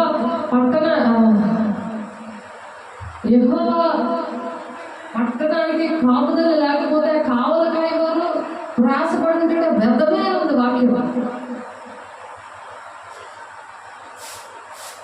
ఆలోచించండి. నువ్వు నేనే దేవుని రాజ్యం కట్టాలి, దేవుని పిల్లలు రక్షించుకుని దేవుని రాజ్యం తీసుకెళ్ళాలి. అందుకే సహోదరులు ఐక్యత కలిగి ఉంటే ఎంత మేలు, ఎంత మనోహరం అంటున్నారు. మీ పైన నాయకులుగా ఉన్నవారు లెక్క అప్పచెప్పవలసిన వారి వేలే మీ ఆత్మలు కాస్తున్నారు. అలా ఒక మైండ్ ఉంది దానికి. అమ్మో దేవుడికి లెక్క చెప్పాలి మీకోసం. వాళ్ళు తెలుసు ప్రతి రూపాయికి, ప్రతి ఆత్మ విషయంలో, ప్రతి కన్నీటికి, ప్రతి దేవుడిచ్చిన శక్తిని దేనికి దేవుడి రాజ్యాన్ని కట్టడం వాడుతున్నారా, 7 రాజ్యాలు కట్టుకోవడానికి వాడుతున్నారా? ప్రతి దానికి లెక్క అప్పచెప్పాలని నీకంటే ఎక్కువే తెలుసు. అలా లెక్క అప్పచెప్పాలని మీ ఆత్మలు కాస్తున్నారు. వారు దుఃఖముతో పని చేసిన మీకు నిష్ప్రయోజనముడు కనుక దుఃఖముతో కాక ఆనందంతో చేయనట్లు వారి మాట విని వారికి లోబడి ఉండండి. లోబడి ఉండాలి, మాట వినబడుతున్నాడు దేవుడు. అది భయంతోనే ఉంటారు. భయం లేని వాళ్ళతో మీరు అలాంటి మాట్లాడినా పర్వాలేదు, అంత ఉండకూడదు కూడా. ఉంటే మోసకొచ్చే దినాల్లో దేవుని రాకడ సూచనలు కానీ, పరిశుద్ధాత్మ గురించి కానీ, ప్రవచనాలు నెరవేరుతున్నాయి, మీరు సిద్ధపడండి కానీ 2 విషయాలు ఏం చెప్పరు.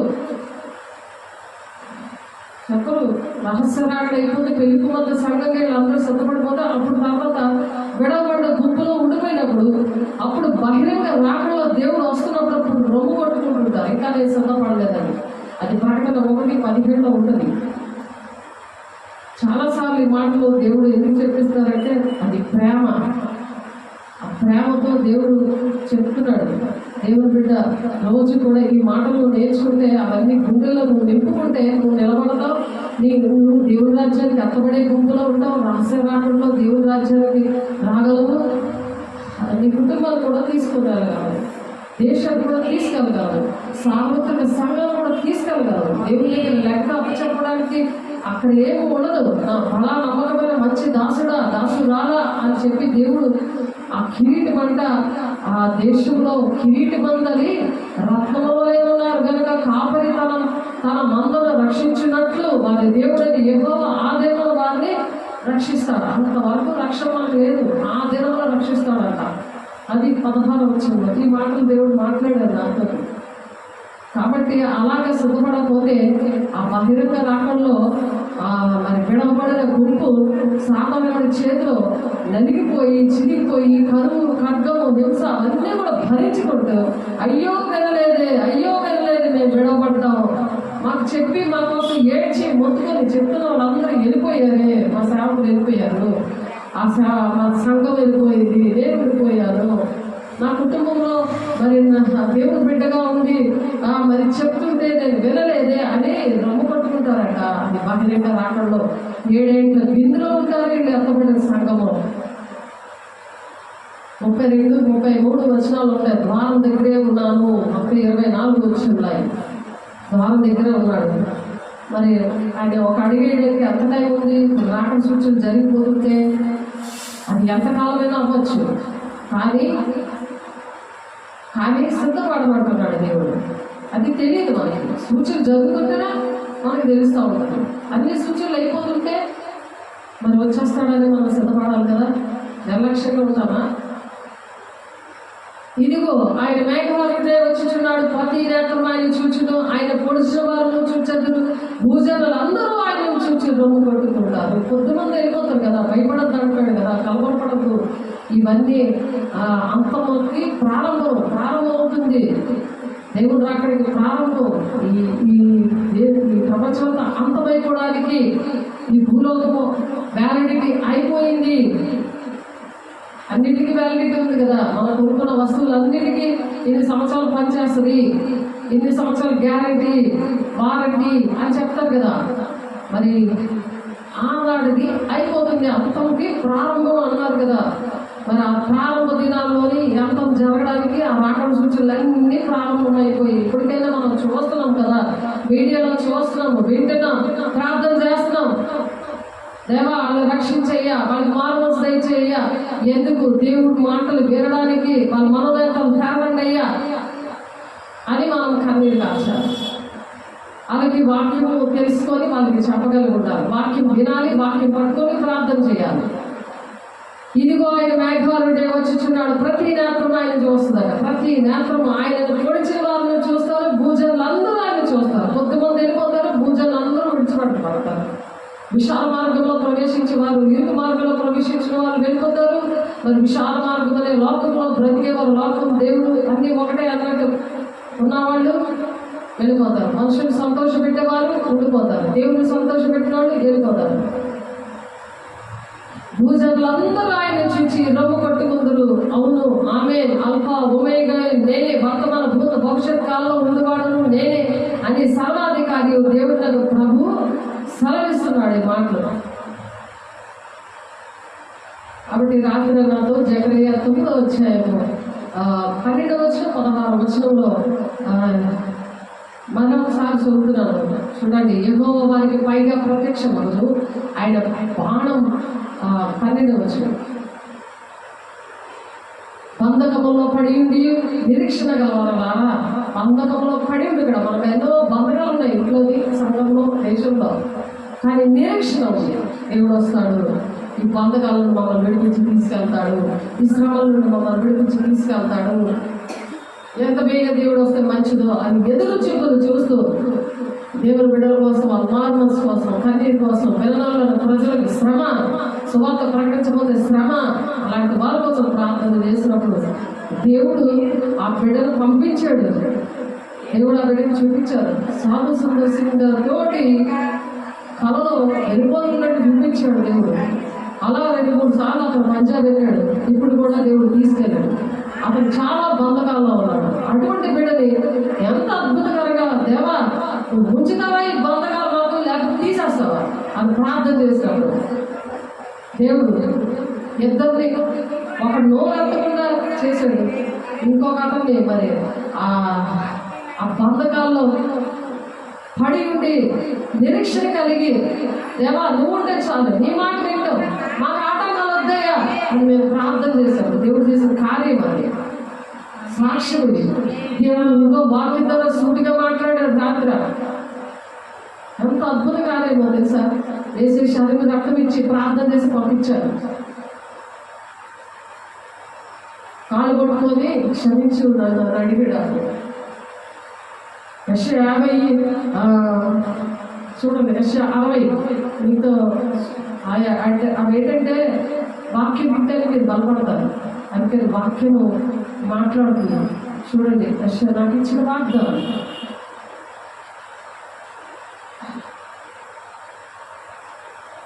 యెషయా ఇలా జరిగింది, ఆ వాగ్దానం నెరవేర్పు కూడా జరిగింది, నిన్న కూడా జరిగింది. అందుకని మరి భూదిగంతముల వరకు సువార్త ప్రకటించమన్నాడు కదా, సాక్షిగా ఉండమన్నాడు కదా దేవుడు. అపోస్తులు 1:8 పరిశుద్ధాత్మ మీ మీదకి వచ్చినప్పుడు శక్తివంతులు అవుతారు, యూదయ సమరయ దేశంలో అంతటా మీరు సాక్షులై ఉంటారు. మన సాక్షులు కొంచె కింద మంచ కింద పెడితే దేవుడు ఏంటంటారు, అగ్నిలో వెళ్ళిపోయారు అనుకో, దేవుడు ఏర్పాటు చేసిన అగ్నిగుణంలో వెళ్ళిపోమంటాడు. అక్కడ ఏడుపు పండు కోరడం ఉండదట. అది కావాలా? పరిశుద్ధాత్మ దేవుడు అంతా సాక్షిగా దాస్తాం, మంచం కింద కొంచెం కింద పెడతాం అని. ఇప్పుడు పరిశుద్ధాత్మ దేవుడు వచ్చి సాక్షిగా నిలబెట్టాడు. దేవుడికి మహిమ కలుగును గాక. యెషయా 60:14 నిన్ను బాధించిన వారి సంతానము వారు నీ ఎదురుగా వచ్చి సాగిలపడేదరు, నిన్ను తృణీకరించిన వారందరూ వచ్చి నీ పాదముల మీద పడేదరు.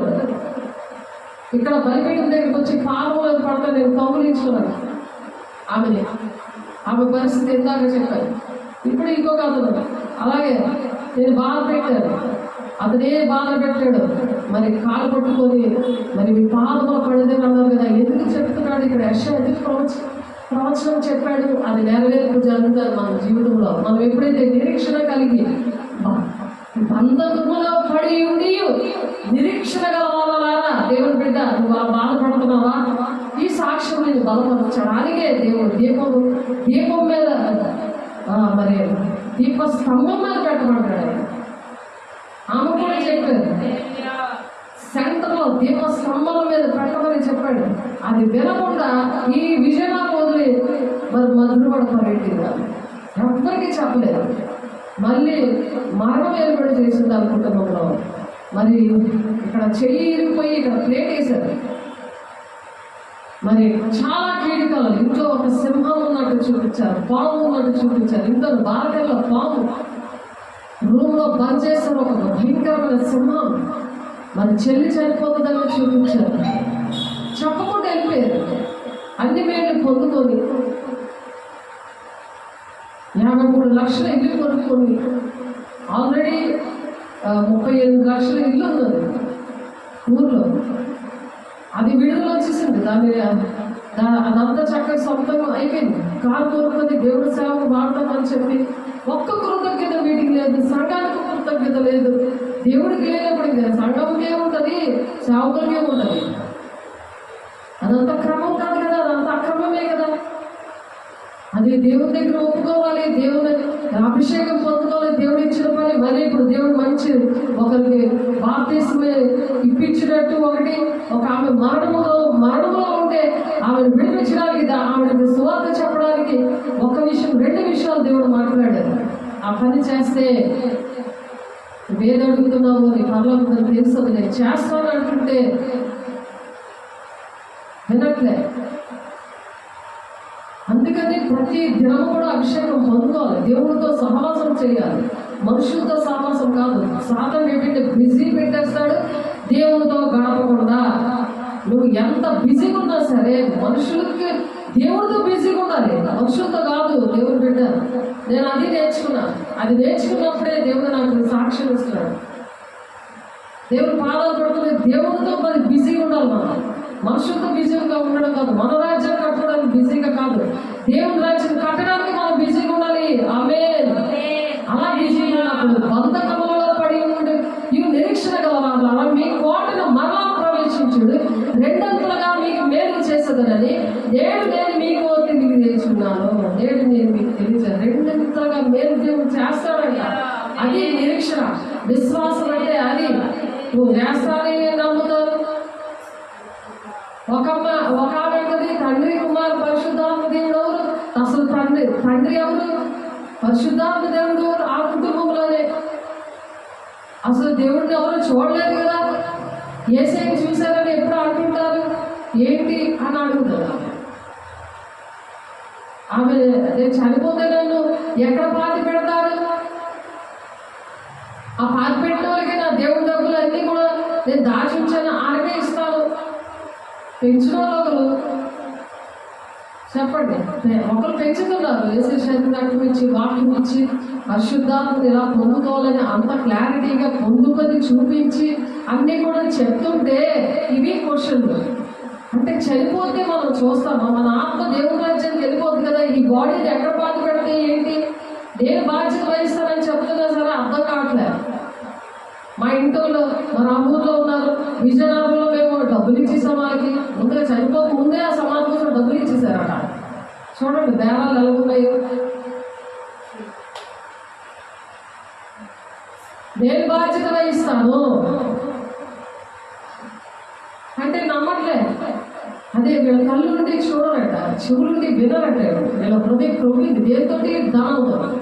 బంగారము, కోట్లు, ఆస్తి ఉంది, ఇంకా ఏం లేదు. ఇదే బాధ. మేము ఎక్కడ చచ్చిపోతే మమ్మల్ని ఎక్కడ బాధ పెడతాం? మరి ఆత్మ ఎక్కడికి వెళ్తుంది? ఇది లేదు. ఈ వాక్యం అనేది చేసలేదు. దేవుడు నాతో మాట్లాడలేదు, సరి చేసుకోలేదు, పిచ్చి పనులు చేశాను. దేవుడు ఇక్కడ ఉన్నాడు, అక్కడ ఉన్నాడు అని చెప్పిన వాళ్ళకి డబ్బులు ఇచ్చేసి నన్ను సమాధి పాటించడానికి నాకు బోర్డు జనం కావాలి, సంఘంలో బోర్డు జనం కావాలి, పెళ్లి జరగాలి, బాగా జనం ఉన్న దగ్గర పెళ్లి జరగాలి, సమాధి కార్యక్రమాలు జనం ఉన్న దగ్గర జరగాలి. కానీ దేవుడు ఉన్న దగ్గర కొద్ది మంది భయపడద్దు. అపోస్తుల బాధలో కావాలి. అది కూడా అది టైం పాస్ కోసం, వాళ్ళు వాడుకొని వదిలేయడానికి కోసం. మీరు జీవితం అంతా ఇదేనా?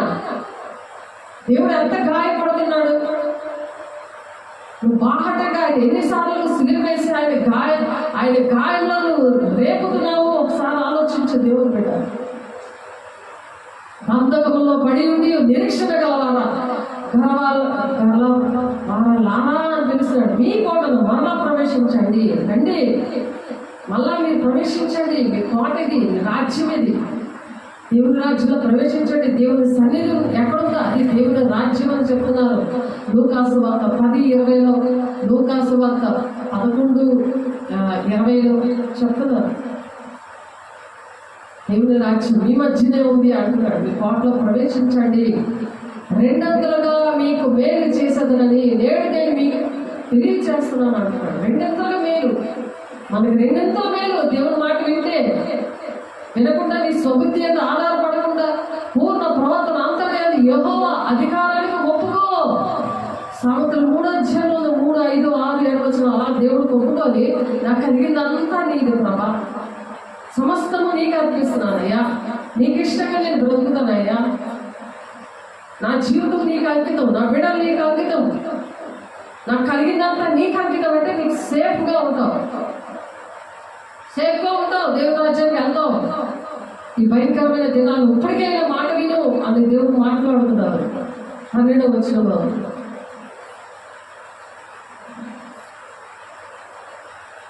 నిన్ను తృణీకరించే వారందరినీ వచ్చి నీ పాదముల మీద పడదని యెహోవా పట్టణమనియు ఇశ్రాయేలు పరిశుద్ధ దేవుని సీయోననియు నీకు పేరు పెడతారట. సీయోనని పేరు పెడతారు. సీయోను కుమార్తె అని చెప్పారు. సీయోను కుమార్తె అని మాట్లాడారు దేవుడు. ఆమెతో మాట్లాడారు. చూడండి మలాకి 3వ అధ్యాయం, మలాకి 3, మీకా పరిశుద్ధాత్మతో నింపబడి ప్రవచనము దర్శనముతో దేవుడు మాట్లాడిన విషయాలు 10 సంవత్సరాల క్రితం మాట్లాడారు. మరి ఆ మాటలు కూడా ఆ దేవుడు ఏ అధ్యక్షత పదవి ఇచ్చారో, ఏ పని చేయమని ఇచ్చారో మనం ఖండించడాన్ని నెరవేర్చాలి. అప్పుడు మనకి కొన్ని శత్రువులు మనల్ని ఏర్పడి చేసి అటువంటి బంధకాలు ఇస్తారు. మరి బంధకాల్లో ఉంటాం మనం. అలాంటప్పుడు మనం ఎలాగ ప్రార్థన చేయాలి, ఇవన్నీ చాలాసార్లు చెప్పిన విషయాలే. కానీ దేవుడు మరలా మాట్లాడి గుర్తు చేస్తున్నాడు. ప్రతి ఒక్కరికి పనికొచ్చే మాటలు, దేవుని సాక్ష్యంతో కూడిన దేవుని మాటలతో మనం సిద్ధపడాలి అని దేవుడు ఆశపడతారు.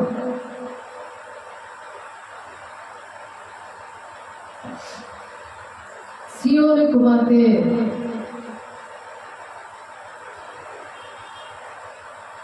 ఇక్కడ యెషయా గ్రంథంలో చెప్పారు కదా, యెషయా 60వ అధ్యాయంలో సీయోను అని పేరు పెడతామని యెషయా 60:14లో ఆ సీయోను అని పేరు పెట్టిన ఆయనే ఎవరు పిలిచారంటే మీకా 4:10 సీయోను కుమార్తె ప్రభాతి స్త్రీ వలనే నీవు వేదన పడి ప్రసవించము, నీవు పట్టణము విడిచి బయట నివాసము చేతువు.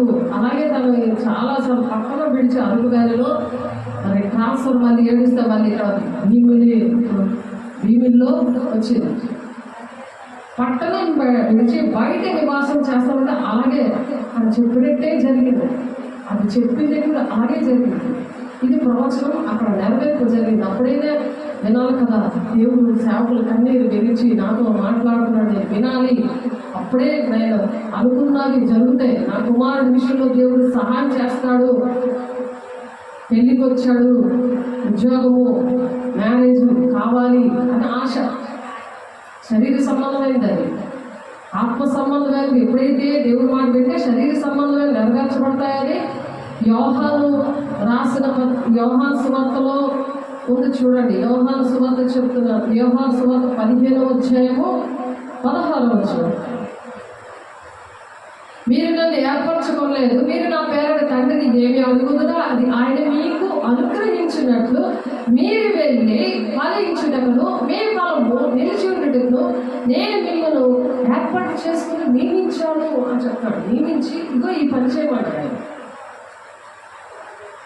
సీయోను కుమారి ప్రమాది స్త్రీ వలనే నీవు వేదన పడి ప్రసవించుము, నీవు పట్టణం విడిచి బయట నివాసము చేయము, బబులోను పురము వరకు వరకు నీవు వెళ్ళుదువు, అక్కడనే నీవు రక్షణ నొందుదువు, అక్కడనే యెహోవా నీ శత్రువుల చేతిలో నుండి నేను విమోచిస్తాడు అంటున్నాడు. అక్కడ నువ్వు అక్కడే నువ్వు ఉద్యోగం చేస్తున్న దగ్గరే. మరి అక్కడ ఆ హాస్పిటల్కి ఎలాగుంటుందంటే, మా చర్చి కూడా నెట్ వేసుకున్నాం మేము, దోమలు గట్ట ఏం లేకుండా. అలాగే నెట్ చాలా ఎంత బండలు, పెద్ద బండలు కనబడింది ఆ నెట్ వేయడానికి. అందుకు అదే చర్చిలో ఉన్నప్పుడు, చర్చి కదా హాస్పిటల్లో ఉన్నప్పుడు, గవర్నమెంట్ హాస్పిటల్ ఉన్నప్పుడు కిటికీ దగ్గరికి వచ్చి గజ్జల సౌండ్లు, సాతానుగాడు మాటలు, వాడి స్వరం వినబడి భయపడి చచ్చిపోయేవారు ఆ రూమ్లో ఉన్న వాళ్ళందరూ కూడా. మన రూమ్కి వెళ్ళి ప్రార్థన చేయడము, మన వాళ్ళకి సువార్త చెప్పడము, ఆ హాస్పిటల్లో ఉన్న వాళ్ళందరికీ కూడా సువార్త ప్రకటించాలి. రేణుక నేను ఇద్దరు కూడా అక్కడ ప్రవచనం దర్శనం వచ్చింది, కానీ ఈ మాత్రం వచ్చింది కాదు. ఎవరు వచ్చినా రాకపోయినా అక్కడ నేను వెళ్ళిన పని అక్కడ జరిపించేస్తాడు దేవుడు. ఎవరికి ఇష్టం ఉన్నా లేకపోతే మాత్రం దేవుడు అలవాటు వెళ్ళడం, అక్కడ పని జరిగించడం అనే అయిపోయింది. అక్కడైతే ఇది నెట్ లేదు, దోమల నెట్. కానీ ఇక్కడికి ట్రాన్స్ఫర్ అవ్వాలని మరి కలెక్టర్ గారి దగ్గరికి వెళ్ళి ఎక్కడికి వెళ్ళినా సరే ఆ ట్రాన్స్ఫర్ అవ్వలేదు. మళ్ళీ వచ్చి దేవుడి దగ్గర ప్రమాణం చేసి ఈ వాక్య ప్రకారం నేను నడుస్తాను అని ప్రమాణం చేసినప్పుడు దేవుడు తను అనుకున్నట్టే చక్కగా వెంటనే ఆ ట్రాన్స్ఫర్ అక్కడికి వచ్చేసింది, అద్భుతంగా వచ్చేసింది. చేతిలోకి ఆ ట్రాన్స్ఫర్ షైడ్ వచ్చిన తర్వాత కూడా దేవుడు ఆ మనసును గ్రహించి అది మళ్ళీ కాకెత్తిపోయినట్టే ఎత్తిపోయాడు. ఎవ్వరు కూడా దాన్ని మళ్ళీ దానికి అప్పుడు ఏమీ చేయలేదు, ఎక్కడికి వెళ్ళేసరికి ఏమీ చేయలేదు. అలాంటి పరిస్థితుల్లో దేవుడి సన్నిధిలో కన్నీరు విడిస్తే మరి వెంటనే దేవుడు మా ప్రార్థన ఆలకించి, సంఘ ప్రార్థన ఆలకించి దేవుడు ఆ పని చేస్తే అప్పుడు నుండి ఇప్పటి వరకు కూడా ఆ పని జరిగించట్లేదు. దేవుడి మాట జరగట్లేదు, మన మాట కాదు, దేవుడి మాట మనం వినాలి. రత్నాలు ఒక ఆమె మరి ప్రవచించింది, ప్రార్థన చేస్తాను మేడగది అనుభవంలో భాషలతో మాట్లాడడం, భాషలతో అర్థాలు చెప్పడం, దర్శనం, ప్రవచనం ఇవి ఇచ్చాడు దేవుడు. ఈ అనుభవాలు ఇచ్చాడు. మరి 8 పరిచర్యలు ఇచ్చాడు. ఆ అనుభవంలో ఆమె ఎలవెన్షన్లో ఉన్న ఆమెని దేవుడు తీసుకొచ్చాడు. సంవత్సరం అయిపోయిందండి, నాకు ప్రవచనం లేదండి, అక్కడ నా చర్చలో వచ్చాదండి, సంవత్సరం అయిపోయింది, నేను చదువుకుంటున్నాను, మరి రూమ్లో చదువుకుంటున్నాను, డైట్ కాలేజ్లో చదువుకుంటున్నాను, డైట్ పిల్లలందరూ కూడా మేము రూమ్లో ఉండి చదువుకుంటున్నాము, మాకు అటువంటి సేవకులు ఎవరున్నారో నన్ను కల్పించాడు. ఆమె ఏడ్చినప్పుడు దేవుడు మా ఇంటికి వచ్చి ఇలా 2 నిమిషాలు కూర్చుందో లేదో భూకంపంలో ప్రవచనం వచ్చేసింది. భాషలతో మాట్లాడి ప్రవచనం వచ్చేసి, అమ్మ 2 నిమిషాలు చాలు, నువ్వేం బాధపడదు, దేవుడు నీ కోసం మాట్లాడతాడు, మా అందరి కోసం మాట్లాడతాడంటే మేము మేడగద రూమ్లో 2 కుటుంబాలు ఆమె కలిసి మేము ఇంటిలోనే కూర్చున్నాం. అప్పుడు మాకు చర్చ లేదు. చర్చ ఏంటంటే ఫోటోలు తీసుకోవడము, పండు తెచ్చుకోవడము, ఇదనమాట. చెట్టుని చూపించి పళ్ళు అమ్ముకునే పరిస్థితి అప్పుడు. అలాంటి చర్చలో ఉన్నాం. ఆ చర్చ అంతా మరి భీముల నుండి ఒక అతను వచ్చి ఎత్తుకుపోయాడో అది ఆక్యుపై చేసేసాడు. కానీ దేవుడు అన్యాస్తుడు కాదు, ఎక్కడైతే దర్శనం పిలుపుందో అక్కడ మరి సన్నిధి ఇచ్చాడు దేవుడు. అది 3 ప్రవచనం, 3 మాస్టర్లు చెన్నై నుండి బెరాకా చర్చ్ మీకు తెలుసు. పరిశుద్ధాత్మ పొందుకోవాలంటే దగ్గర 2 భార్యాభర్తలకి 60,000 దగ్గర అయింది.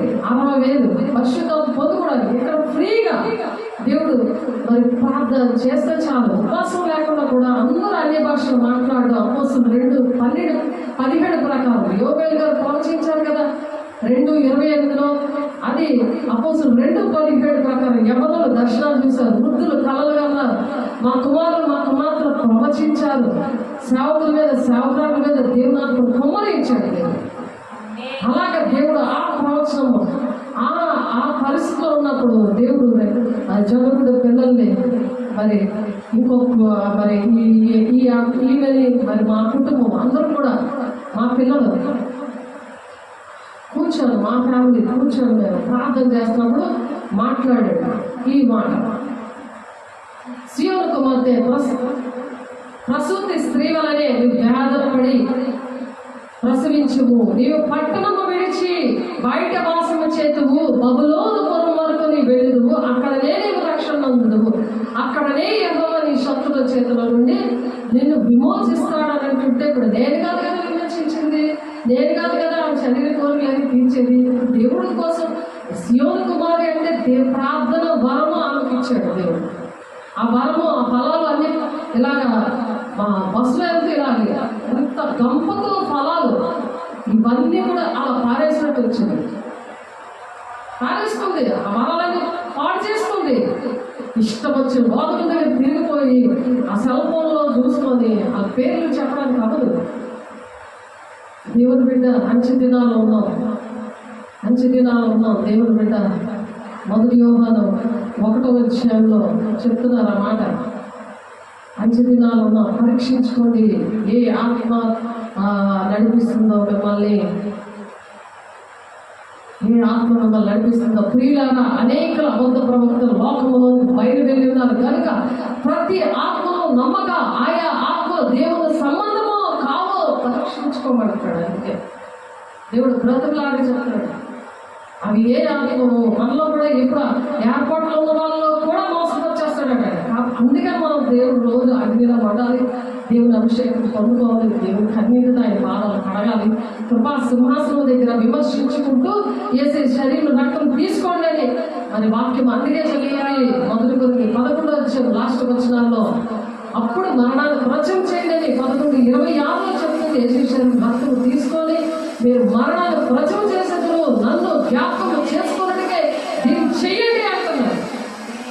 ఎలా చేస్తున్నారు? నెలకు ఒకసారి, సంవత్సరానికి ఒకసారి చేస్తున్నారా? దేవుని అలా జ్ఞాపకం చేసుకుంటే దేవునాత్మ ఉంటుందా లేకపోతే దెయ్యమాత్మ వస్తుందా? పరీక్షించుకోవాలి. అలా పరీక్షించుకోమని చెప్తున్నారు దేవుడు. ఎలా మనం పరీక్షించుకుంటున్నాం? దేవుని బిడ్డ ఒకసారి ఆలోచిద్దాం, ఎలా పరీక్షించుకుంటున్నాం? దేవుడు ఆయా ఆత్మలు తిరుగుతున్నాయి, అవి తిరుగుతున్నాయి. లూసిఫర్ ఆత్మలు తిరుగుతున్నాయి. అవి మీరు నన్ను ఏర్పాటు చేసుకోలేదు కానీ మీరు నా పేరుగా తండ్రిని ఏమడుగుతారో ఆయన ఇస్తారంటాడు. ఎందుకు బాధ? నువ్వు వేదంలో ఉన్నావా? నీ భర్త మాట వినట్లేదా? నీ పిల్లల మాట వినట్లేదా? నీ పిల్లలకు పెళ్లి చేద్దాం అనుకుంటున్నావా? ఉద్యోగం కావాలా? పేరుకు పోయి అలాగా కంప్యూటర్ దగ్గర కూర్చుంటున్నాడా? మీరు ఇప్పటికైనా మీరు ఎందుకు అలాగా అవుతున్నారు? నీ పాపము, నీ భర్త పాపము, నీ తల్లిదండ్రుల పాపము పిల్లలను ఒడిలో పోసేస్తున్నారు. నువ్వు నీ తల్లిదండ్రులు కలిసి వేసే శరీరం తీసుకోండి అలా తెగక ఇంట ప్రతిరోజు చెప్తున్నాడు కదా. నువ్వు ఒకదాన్ని తీసుకొని ఆడకి ఇవ్వకుండా ఆడ వేదం పడి ఆడ దొంగపడి చెప్తున్నాను. నాకు ఇవ్వట్లేదండి. నేను ఏం చేసేది రొట్టె నేను ప్రార్థన చేసి తీసుకెళ్ళాను, బాగా విరుస్తున్నాను ఆదివారం. అది నీ రాజ్యం నువ్వు ఒక్కదాన్ని కట్టేసుకోవడానికి అది సైతాన్ బుద్ధులు కాదా? ఆలోచించి దేవుడు నీ తల్లిదండ్రులు ప్రేమించవా?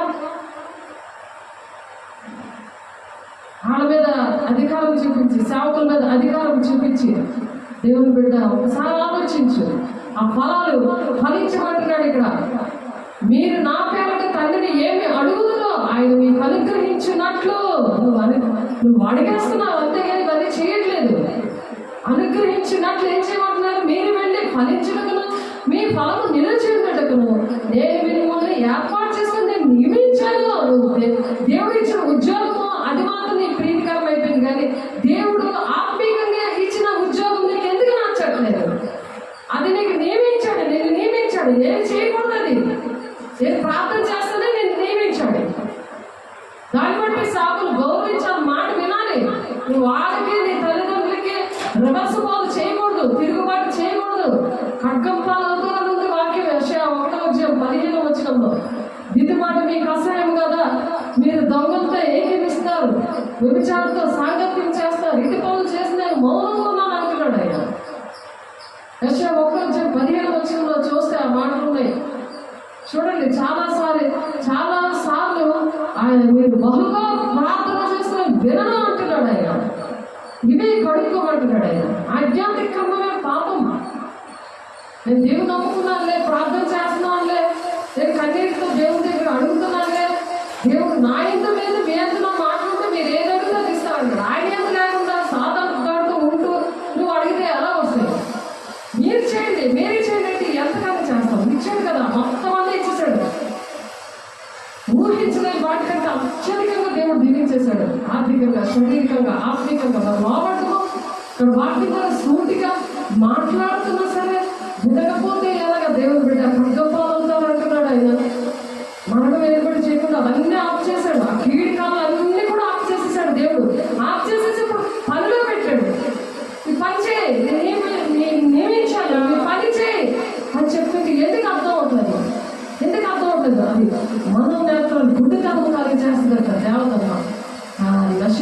వారికి ఈ యుగ సంబంధమైన దేవత మనోవేదనాలు గుడ్డితనం గురించి కలిగించేస్తారు. ఆ కళ్ళుండి చూడలేదు, చెవులుండి అసలు వినలేదు. అటువంటి వారిని మరి దేవుడే రక్షించాలని దేవుణ్ణి అడుగుదాం. యెషయా 1వ అధ్యాయము ఒకసారి చూసి మనం ముగించేస్తున్నాం. ఎందుకంటే ప్రార్థనలు చేస్తారు కానీ దిద్దుబాటు అనేది చెయ్యరు. కారణాలు చెయ్యరు. యెషయా 1వ అధ్యాయం 15వ వచనం.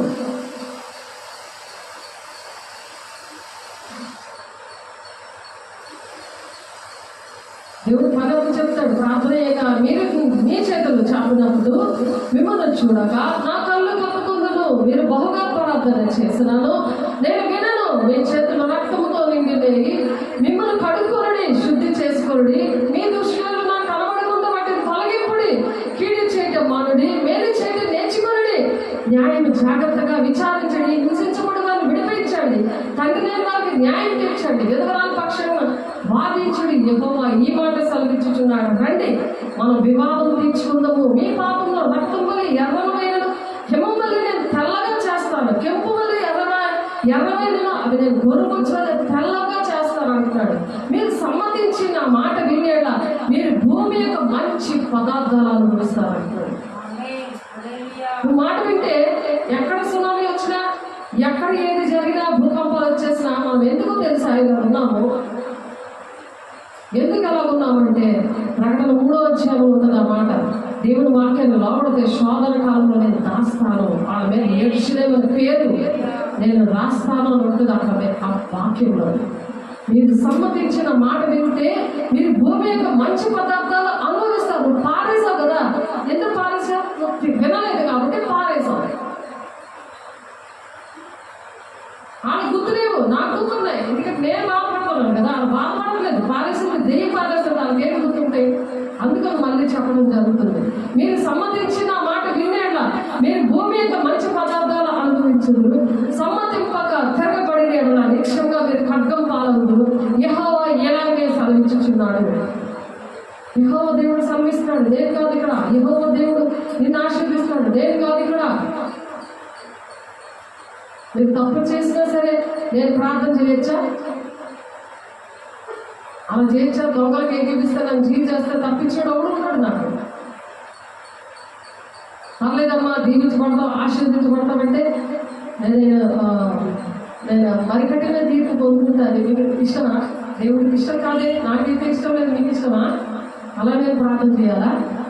ఆలోచించండి, మీరు ఆలోచించండి.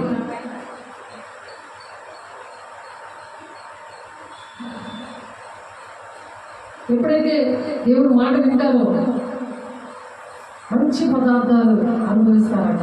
వినకపోతే ఖడ్గం పాలవుతారని ఉంది అక్కడే వాక్యం. ఖడ్గం అంటే ఏంటి? అప్పులు రావడం, హార్ట్ పేషెంట్ రావడం, యాక్సిడెంట్లు జరగడం, ఇవి ఏకమంది కథలోకి వచ్చింది ఆ సమస్య అంటారు. అలాంటి సమస్యలు ఒకటి వస్తూ ఉన్నాయి. ప్రార్థన చేస్తుంటే పోతున్నాయి. ఎందుకు పోతున్నాయి? కృపకాలం క్షమిస్తున్నాడు, ఆయన చేర్చుకోవాలని ఇష్టపడుతున్నాడు. సమస్త భారాన్ని మోయించిన వాళ్ళు నా ఎదుగురండి మీకు విశ్రాంతి కలుగు చేస్తాను అంటున్నాడు. ఎందుకు? ఆ విశ్రాంతిలో ఏం చేయాలి? దేవుని మాట వినాలి, దేవునికి ఇష్టంగా నడవాలని దేవుడి మాటలు చెప్తున్నారు. కాబట్టి దేవుడి మాటలు దీవించును గాక. మహిమగల దేవా, అభిషేకుల ఆయన అయ్యా నువ్వు చెప్పిన మాటలన్నీ కూడా ఆయన మేము మట్టి విధంగా మేము నడుచుకోవాలి, అనేక మందిని నడిపించడానికి సహాయం చేయొచ్చు. మరి మత్తయి సువార్తలో మాకు దర్శనం ద్వారా నీ బిడ్డ అరుణకాంతికి మరి దర్శనమిచ్చావు. మత్తయి 5వ అధ్యాయంలో కొండ మీద ప్రసంగం, మత్తయి 5వ అధ్యాయం అది నీతి శాస్త్రం. అయా తండ్రి నాయన మరి తండ్రి 43 అయా వచనాలు ఉన్నాయి ప్రభా. అయా తండ్రి నాయన మత్తయి 5వ అధ్యాయంలో ఉన్న వచనాలు మరి 6-7 అధ్యాయాలు, మత్తయి 6-7 అధ్యాయాలు కూడా ఆయన కొండ మీద ప్రసంగం అంతా ఉంది ప్రభా. అదంతా పరిశుద్ధ గ్రంథము, 66 పుస్తకాలు అన్నీ కూడా అందులో ఇముడున్నాయి ప్రభా. అలాగే మేము నడిచినప్పుడు నీ రాజ్యాన్ని మేము వెళ్ళగలమయ్యా. అయ్యా చేతులెత్తిన బిడ్డలందరినీ అటు విధంగా దీవించండి, ఆశీర్వదించండి. మాతో సూటుగా మాట్లాడు, దర్శనం ద్వారా మాట్లాడు, అయ్యా ప్రవచనం ద్వారా మాట్లాడు. నీ కొట్లాడు వందన, అభిషేక్తుడా నీకు వందన, ప్రేమగల దేవానికి స్తోత్రాలు, సర్వశక్తి వందన స్తోత్రాలు, మహిమగల దేవానికి స్తోత్రాలు. ఆయన అయ్యా నీకు రాకడ కోసం మేము సిద్ధపడ్డారు. మా తరంలో మీరు వస్తున్నందుకు మీకే కోట్లాది వందనాలు చెల్లిస్తున్నాం. పరిశుద్ధాత్మ దేవ మంచి సాక్ష్యాల ద్వారా మేము నాయన నీ రాకడికి సిద్ధపడ్డారు. అయ్యా మంచి సాక్ష్యాలు మాకు అనుగ్రహిస్తున్నందుకు మీకే వందనాలు చెల్లిస్తూ మరలా మేము కలుసుకున్నప్పుడు ఇంకా మంచి సాక్ష్యాలు మేము తెలుసుకోవడానికి అయ్యా మీరే సహాయం దయచేస్తున్నారు. చేతులెత్తిన బిడ్డలందరినీ మీరు దర్శించి మాట్లాడుతున్నారు. వాక్య స్వరూపే ప్రతి ఒక్క గృహంలో కూడా ఎవరు ఏ బాధలో ఉన్నారో ఆర్థికంగా, ఆత్మీయంగా, శారీరకంగా అయా తండ్రి బాధలో వేదలో ఉన్నవారి కోసం మరి జకరియా 9:12 ప్రకారం మీరు అట్టి విధంగా దీవిస్తున్నారు, ఆశీర్వదిస్తున్నారు, సాక్షిగా నిలబెట్టుకుంటున్నారు. 16 ప్రకారం మమ్మల్ని ఆశీర్వదిస్తున్నారు. మీకే కోట్లాది వందనాలు చెల్లిస్తారు. ఆటంకపరుస్తున్న ప్రతి దురాత్మ శక్తులను యేసునామములో కాలిపోవుగా, మహిమగల నామములో ప్రతి ఒక్క కుటుంబాల నుంచి లయమైపోవుగా. అయ్యా నీ సాక్షిగా నిలబెట్టుకోండి. ఏ ఒక్కరు నశించుకోవడం ఇష్టం లేదు కదా. ప్రతి ఒక్కరిని ఏడింతల ఆత్మతో యేసునామములో నింపబడుతుందిగా. యేసునామములో ప్రవచనాలు, దర్శనాలు అయ్యా మేడగది అనుభవాలు, అపోస్తల బాధలో ప్రభావం ఎదుగుతున్న ప్రతి ఒక్క బిడ్డని కూడా మీరు దర్శించండి, మాట్లాడండి. నూనెంతగా బలవంతంగా మీరు ఫలితం చేస్తున్నారు. మా దేశాన్ని మీ ఆధీనంలో పెట్టుకున్నారు. ప్రతి ఒక్క కుటుంబాన్ని మీరు ఆధీనంలో పెట్టుకున్నారు. సాక్షిగా ప్రతి ఒక్కరిని నిలబెట్టుకుంటున్నారు. వందనాలు స్తోత్రాలు చెల్లిస్తుంది. మీరు అందరిని అభిషేకించి పంపిస్తున్నారు. ప్రతి ఒక్క బిడ్డ ఆశలు కూడా, ప్రతి ఒక్క కోరికలు కూడా మేము ఆయన ఆరాధిస్తుండగా మా కోరికలు తీర్చావయ్యా. అట్టి విధంగా మాట్లాడినందుకు మీకే కోట్లాది వందనాలు స్తోత్రాలు చెల్లిస్తుంది. యేసే పరిశుద్ధ నామములో బ్రతిమలాడి వేడుకుంటున్నాను తండ్రి.